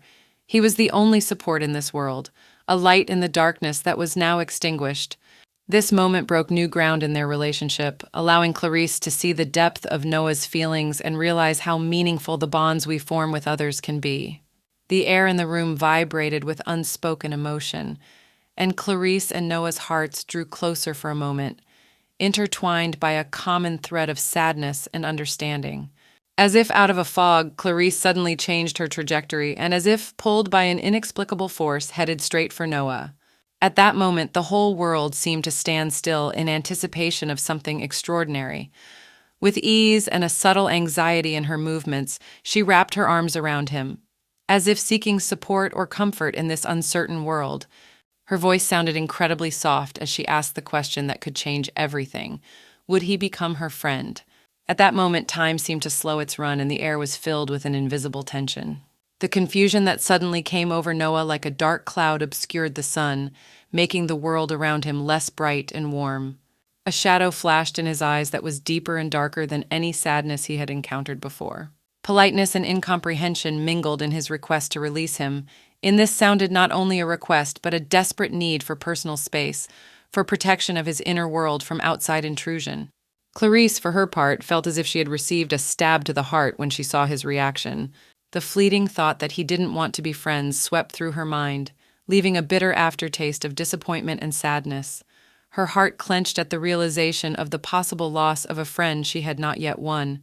Noah, however, sensing the stares full of questions and incredulity, ventured a revelation that would have alienated anyone. With bitterness in his voice, he bombarded her with words that sounded like a verdict on his own fate. "He's a monster." In this confession, there was not only pain and fear of being misunderstood, but also a desperate attempt to protect Clarice from himself, from the darkness that held him tightly in its embrace. As the shadows of evening light danced playfully across the walls illuminated by the soft glow of the fireplace, Noah shared his harrowing story. He told of his days spent in intolerable conditions, when even the hunger that possessed his being in the confinement of the carriage seemed to him an excellent escape from a deeper inner struggle, the longing for his own end. But Clarice, instead of the expected condemnation or shock, responded with gratitude. Her words were full of understanding and empathy as she expressed her appreciation for the trust in sharing such a difficult memory. Gradually, the room was filled with warmth, not only from the fireplace, but also from the sincerity that spread between the two souls, burdened by their destinies. Clarice, for her part, decided to take a step toward Noah. Her words were full of determination as she declared that despite her status as a political prisoner and all the hardships it imposed on her life, she found far more happiness here at the Duke's castle than she had ever felt in her own family. Noah, embarrassed yet surprised by her openness, couldn't contain his question as to why she would share such personal things with him. In response, Clarice, with hope in her eyes, admitted that her desire to befriend him was the driving force. This sharing of stories and experiences between them created an abiding sense of connection, even if their fates seemed out of the ordinary. Monster and prisoner couple, as Clarice dubbed them, became for them not just a metaphor for their shared exclusion from society, but also a symbol of the abiding understanding and support they found in each other in this challenging world. One of those days that are written in golden letters in the Book of Fates, Noah, as if illuminated by a sudden epiphany, broke into a sincere smile and, to Clarice's surprise, expressed his consent to the friendship. His words sounded humorous, but there was sincerity in them. He asserted that without this friendship, Clarice would have continued to pester him relentlessly with her questions and concerns. So, amidst laughter and mild ridicule, they made a pact of friendship between them. The day was special not only because of their newfound friendship, but also because of the sudden excitement that swept over them both when Clarice was admonished for her silence. She hadn't told the Dukes about Noah's whereabouts, prompting a serious conversation about trust and responsibility. Despite this, the event turned out to have an unexpected outcome. Noah was allowed to stay living with them for the duration of his recovery. This gesture of hospitality filled Clarice's heart with joy and warmth, for now there was not just the man she had found, but a true friend with whom she could share her joys as well as her sorrows. One day, in a moment of earnest conversation, Noah, driven by mild curiosity and a sense of unknowable connection, asked Clarice a question that had long vexed him. He asked if she really had the ability to talk to the stone that had always been with her. Noah sensed a special connection between Clarice and this stone, an unfathomable and mysterious connection that was beyond his understanding of magic. In his world, mages didn't even have the very ability to transfer their power to inanimate objects, which made Clarice exceptionally unusual in his eyes. His realization that Clarice was different from ordinary mages only strengthened his conviction that meeting her was no accident, but rather a fate that promised to reveal many secrets and give him feelings unknown before. The gravity of the moment was growing like storm clouds on the horizon, when Noah, preoccupied with the invisible threads of fate that now bound him and Clarice together, cautiously ventured a question that he felt could fundamentally alter their relationship. With an excitement that was hard to hide, he wondered how many people had knowledge of Clarice's unique ability. The answer eased his soul so much that he breathed a sigh of relief, as if a heavy burden had been lifted from his shoulders. Learning that he was the only one who knew of this secret, Noah felt both a weight of responsibility and a spark of special trust between them.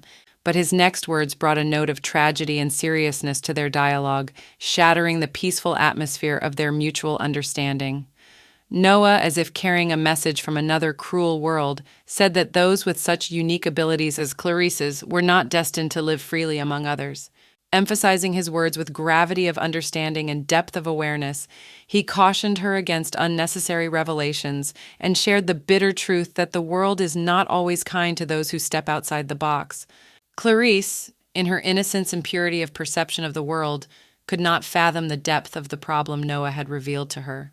Her incomprehension caused a surge of emotion in him, and he didn't hold back the loud cry that cut the silence between them.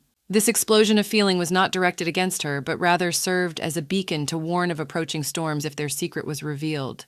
Noah's cry, full of despair and fear for her future, awakened Clarice's realization of the gravity of the situation.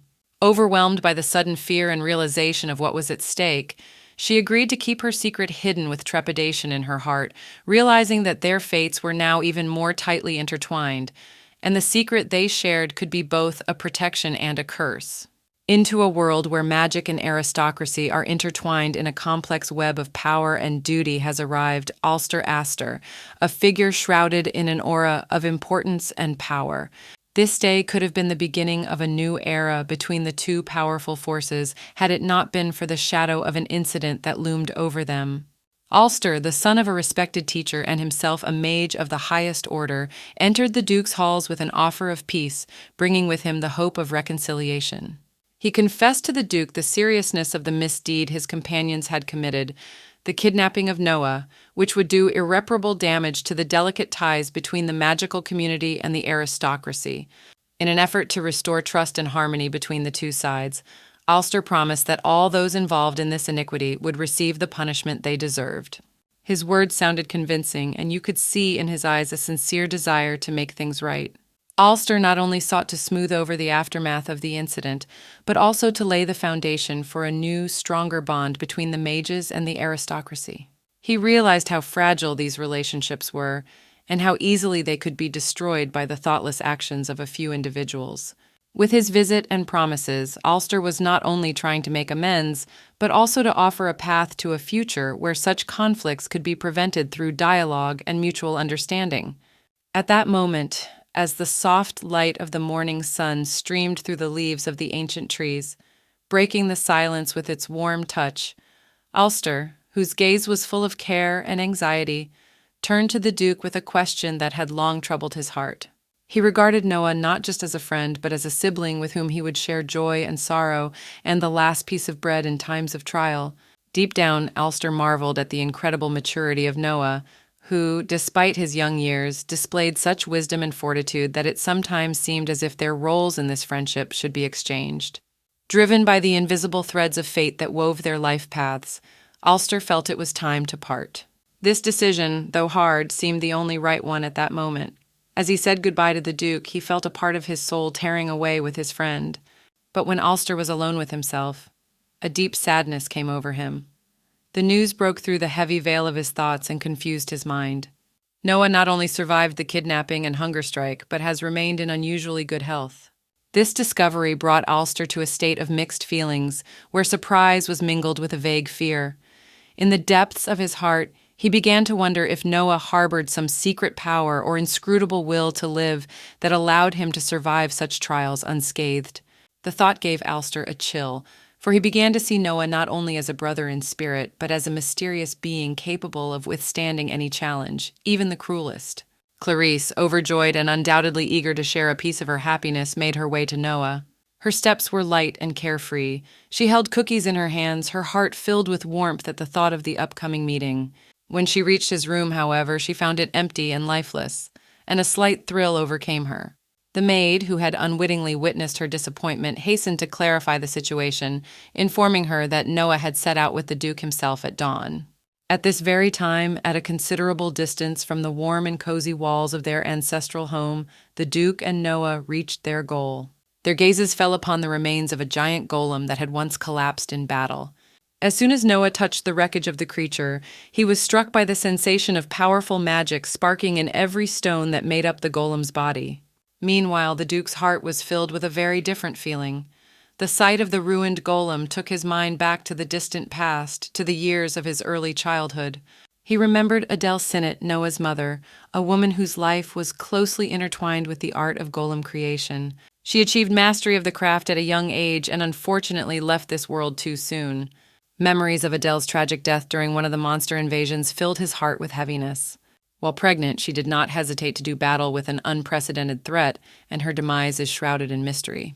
Only her lifeless body was found beneath the wreckage of her own golem, leaving behind her newborn son Noah, the last reminder of her. These moments from the past evoked in the Duke a complex interweaving of feelings, admiration for courage, and at the same time a deep sadness at the loss of such a talented woman as Adele. Noah, eager to dispel the Duke's worries, confidently expressed his opinion, emphasizing that his lack of personal memories of his mother made him quite capable of objectively examining the golem ruins without the influence of personal emotions. However, in the back of Duke's mind, doubts still raged. He couldn't shake the idea that Noah had the same personality and appearance as his late mother, Adele, which made the situation even more tense and emotional for him. Meanwhile, back at the castle, Clarice, surrounded by the comfort of her room, tried to find solace in the sweets she had so carefully prepared for Noah. With each bite of cookie, her frustration only deepened, for she truly believed that delicacies only acquired their true flavor when shared with loved ones. Noah's reply, suggesting that she not wait for him and enjoy the cookies on her own, only added fuel to her frustration, for to Clarice, sharing time together was the true value. Subsequently, in an effort to lighten the atmosphere, Clarice enthusiastically offered Noah a tour of the Duke's estate as soon as they returned. Her sincere interest and desire to make Noah's stay as pleasant and full of vivid impressions as possible collide with an unexpected refusal. Noah, with regret in his voice, admitted that he couldn't accept her offer. This moment tested their friendship, introducing an element of uncertainty into the future of their relationship and plans. As the sun was beginning to set, filling the room with warm light, Noah, with a note of regret in his voice, admitted to Clarice the need to delve deeper into his scientific research. These studies were the reason he came, and he felt the burden of responsibility for their advancement. The seriousness of the moment was emphasized by his words, that life sometimes requires us to make difficult decisions, and it is not always possible to be around those we value. Despite Noah's steadfastness, tears came to Clarice's eyes, a reflection of her inner turmoil and sudden fear of the impending parting. Noah, noticing her grief, tried to be a support in this moment, reassuring her that the distance between them would not become a chasm separating their hearts. His words were full of confidence that this farewell was not forever, and that the bond between them would remain unbreakable. The conversation with the Duke added another facet to this multidimensional situational pattern. While discussing the details of his stay and work, Noah came across an unexpected offer from the Duke. Monthly reports that required a personal presence on the estate. Through the Duke's bluntness, there was a concern for Clarice, a hint that her well-being lay on his heart as much as the successful progress of Noah's research. Subsequently, when Clarice and Noah once again found the opportunity to exchange a few words, The girl could not hide her dejection at the thought that their meetings would only become rare moments in the calendar.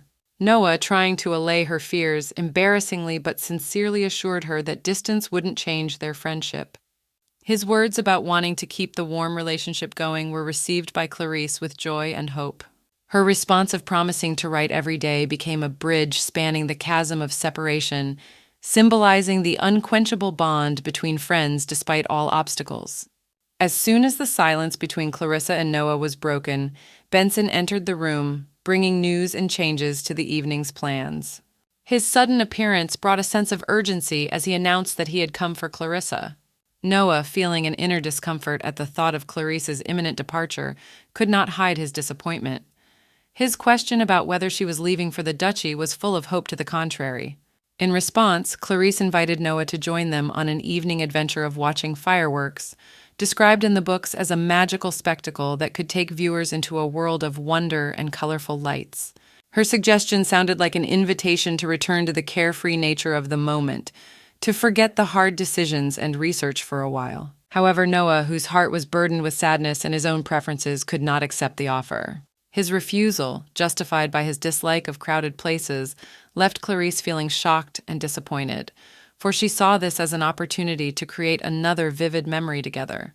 Clarice had to come to terms with Noah's decision, accepting his preferences and limitations. This moment of farewell was filled with a thin thread of sadness and realization that sometimes even the most beautiful plans cannot become a reality due to different life circumstances. When Clarice stepped outside, she was happily greeted by the dukes, ready to go to the festival. This moment was full of anticipation of something magical and unforgettable. Clarice, filled with excitement and joy at the upcoming event, ran towards them. She realized that despite Noah's absence from her side, the evening promised to be colorful and unforgettable. So they went to the festival, where the sky will soon be decorated with thousands of fireworks lights, creating an enchanting picture against the night sky. At the celebration that enveloped the city in magic and anticipation of joy, Clarice felt like she was in another world, where every moment was filled with the expectation of a miracle. Everything around was buzzing with life. People gathered in groups, exchanging impressions, sharing plans for the evening. The atmosphere of being filled with the upcoming spectacle was felt in every look, every movement. There was a spirit of anticipation in the air, mixed with the aromas of street food and a slight cool evening breeze. Clarice, being in the center of this whirlwind of events, could not escape the feeling of the astonishing number of people who had come to enjoy the festival. It seemed as if the whole city had come out to be part of the festivities. Everyone was looking for something to do, a place where they could wait for the start of the main event of the evening, a spectacular fireworks display, which was to give the audience an unforgettable spectacle to become the culmination of the day. Among the crowd, like a small whirlwind of joy, a child flashed by, his face glowing with happiness. He was telling his mother something cheerfully, and the next moment their hands were intertwined. It was such a simple yet extremely touching act that epitomized warmth and love. Clarice, watching them, felt an overwhelming wave of emotion, lost in her own thoughts for a moment. At that moment, Acella was beside her, interrupting Clarice's musings with her announcement that she had managed to find the perfect spot to watch the upcoming fireworks display. However, noticing her friend's absent gaze directed toward the child playing with her mother, Acella realized that Clarice was in a very different emotional state right now. Clarice's look of longing and envy at the carelessness and joy that mother and child were experiencing spoke for itself. It was a tacit admission that deep down Clarice wished for something like this, simple but priceless moments of joy and happiness that seemed so far away. Acella, noticing the deep worry in Clarice's eyes, decided to share her thoughts aloud to emphasize her closeness and concern for the girl in this vast sea of people. "As much as I'd hate for us to be lost here from each other," she said, extending her hand to Clarice as a sign of unity and support. The gesture was unexpected to Clarice, but at the same time it seemed like something important and meaningful.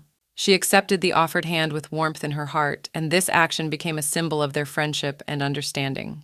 As they turned around together, their attention was caught by a duke standing nearby. He seemed to feel the pressure of the situation, for in his status, every action and decision carried weight. Seeing the Duchess readily accept Clarice's hand with a sigh, he admitted some inner defeat. This moment became for her a symbol of the unexpected unity of different worlds, her own, simple and filled with modest desires, and the brilliant but full of responsibility world of the Duke.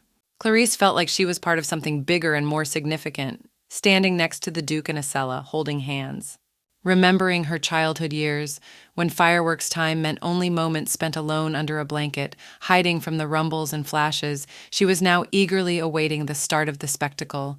Hope and delight sprang up in her heart at the anticipation of the shared delight and joy that these two men from different worlds were about to share with her.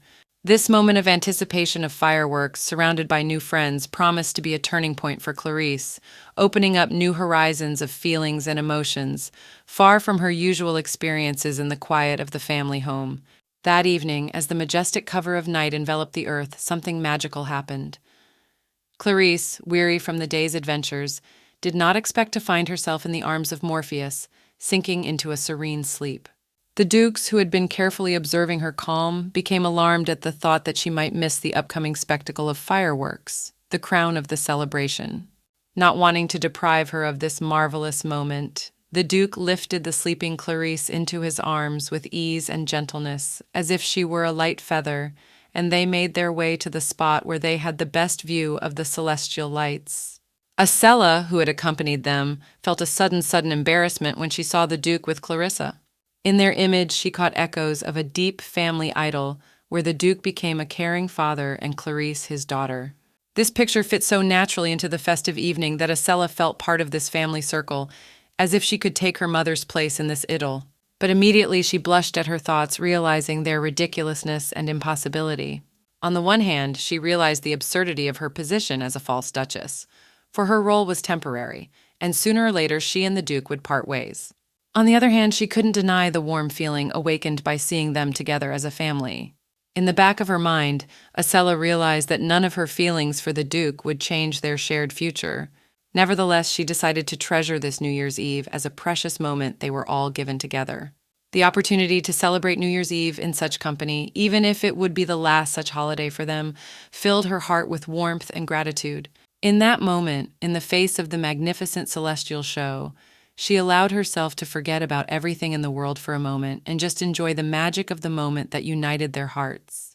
On that magical night, when the light of fireworks lit up the sky, colorful sparks drawing stories of distant worlds and secret desires, Acella and the Duke exchanged glances. The moment seemed to stand still for an eternity. Acella's gaze, full of expectation and hesitation, met the Duke's penetrating eyes, which read something important that he wanted to tell her. Suddenly, Acella found herself unable to look away, and her cheeks flushed with excitement and embarrassment, her heart beating faster as if trying to break free and learn the secret hidden in the Duke's words. Nevertheless, when the air was already ripening with silence for important confessions, the Duke suddenly interrupted this tense atmosphere by saying that he would postpone his words for later. His voice, calm and confident, calmed the storm of feelings in Acella's soul a little, but at the same time added new questions. Before Acella could recover from the sudden turn in the conversation, the Duke shared a surprising revelation. Clarice, who they thought was asleep, had actually been awake since the fireworks had started and had been pretending the whole time, letting the adults wallow in their thoughts and worries. This moment was a reminder to Acella of how unexpected and mysterious relationships between people can be. She felt part of something bigger again, realizing that each of them, including little Clarice, had a part to play in this complex but amazing story of a relationship.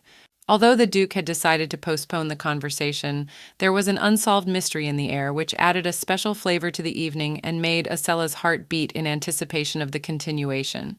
As the casualness and ease of the conversation began to fade, Clarice felt the weight of silence slowly but surely begin to descend upon their small company.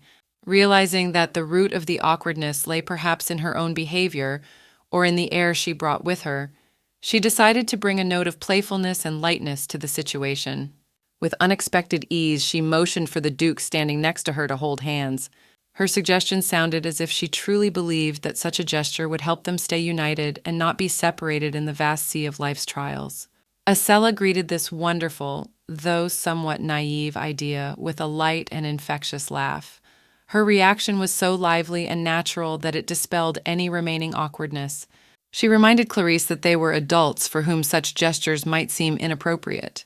At the same moment, however, Acella, as if playing along the line between childlike directness and adult seriousness, suggested that all three hold hands. This suggestion brought even more playfulness to their interaction, but undermined Clarice's original plan to do her part solely to improve the atmosphere. In response to this unexpected turn, Clarice quickly adapted to the changing circumstances and said with a note of playful sass in her voice that Acella was so light and weightless that she could fly away right now like a feather caught in the wind. Thus the Duke, in Clarice's opinion, should hold Acella's hand firmly, lest this lively and cheerful soul should disappear from their company like a beautiful but flitting butterfly in the wild. This exchange of lines brought them even closer together, adding lightness and joy to their relationship, making the moment truly memorable. There was a scent of unpredictability in the air, and a light breeze playfully ruffled Acella's curls as she, barely containing a smile, tried not to give in to the growing merriment. At this time the Duke, a man not only of high birth but also of subtle perception, felt a restlessness enveloping Clarice like a fog. His actions, full of nobility and consideration, were intended to dispel this feeling. He extended his hand to Acella in a gesture full of both suggestion and support. Confusion, like a thin thread, bound them in that moment. Acella's heart beat faster like a caught bird, echoing in her ears, making her think that perhaps these moments didn't matter to the Duke. Meanwhile, the Duke, whose face was shrouded in a slight blush of embarrassment, was equally excited. It was a time when feelings and thoughts, tangled like a tangle, gently touched each of them, creating a bridge of understanding and empathy. Meanwhile, elsewhere, Clarice stood before Noah, surrounded by an air of seriousness and the importance of the moment. Her words, shrill and crisp, cut through the silence. She could not take his stone. Noah, whose expression was as calm as a lake on a windless day, replied with a note of slight resistance in his voice that, after all, he didn't care since he didn't have the ability to communicate with stones as it was. Those words, like a key, opened the door to a solution for Clarissa, and she left the stone with her, laying the beginning of a new chapter in their story, filled with secrets and uncharted possibilities. These moments captured in the characters' memories became a milestone in their lives, reminding them that every decision and every choice carries a depth of meaning and significance, intertwining fates and hearts into a single pattern of life's journey. In a moment filled with the warm light of the morning sun, Clarice, like a character from a long-forgotten story, made an unexpected request of Noah. Her voice sounded soft yet firm as she asked him to turn away. This moment, frozen in time, witnessed Clarice gently tying his hair with her ribbon as a token of their unbreakable friendship.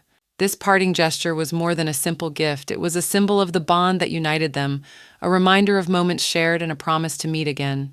Clarice, with hope resounding in her heart, expressed her wish that Noah would keep the ribbon until their next meeting as a token of their enduring friendship and mutual respect. Upon returning to their ancestral home, to a house where every corner held stories of the past and promises of the future, the Dukes could not help but notice the change in Clarice's hair. This seemingly small detail caused them curiosity and bewilderment. Acella, who was always particularly attentive and sensitive, invited Clarice to make herself comfortable on the couch to work on restoring her hair. In this atmosphere of trust and intimacy, Clarice shared a story about a ribbon she gave Noah. This story, like a bridge between past and present, revealed to Acella the depth of feeling and the bond that existed between Clarissa and Noah. It was a story not only about friendship, but also about how small gestures and things can carry great meaning, reminding us of the importance of moments of connection and understanding between people.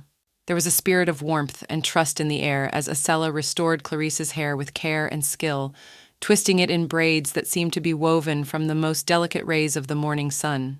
Clarice, not hiding her admiration, slyly noted how amazingly dexterous Acella was with her hair, as if her hands possessed magic capable of transforming the ordinary into the marvelous.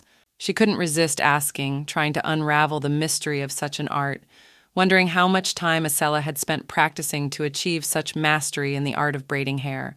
Acella, caught off guard by the unexpected attention to her skill, was embarrassed.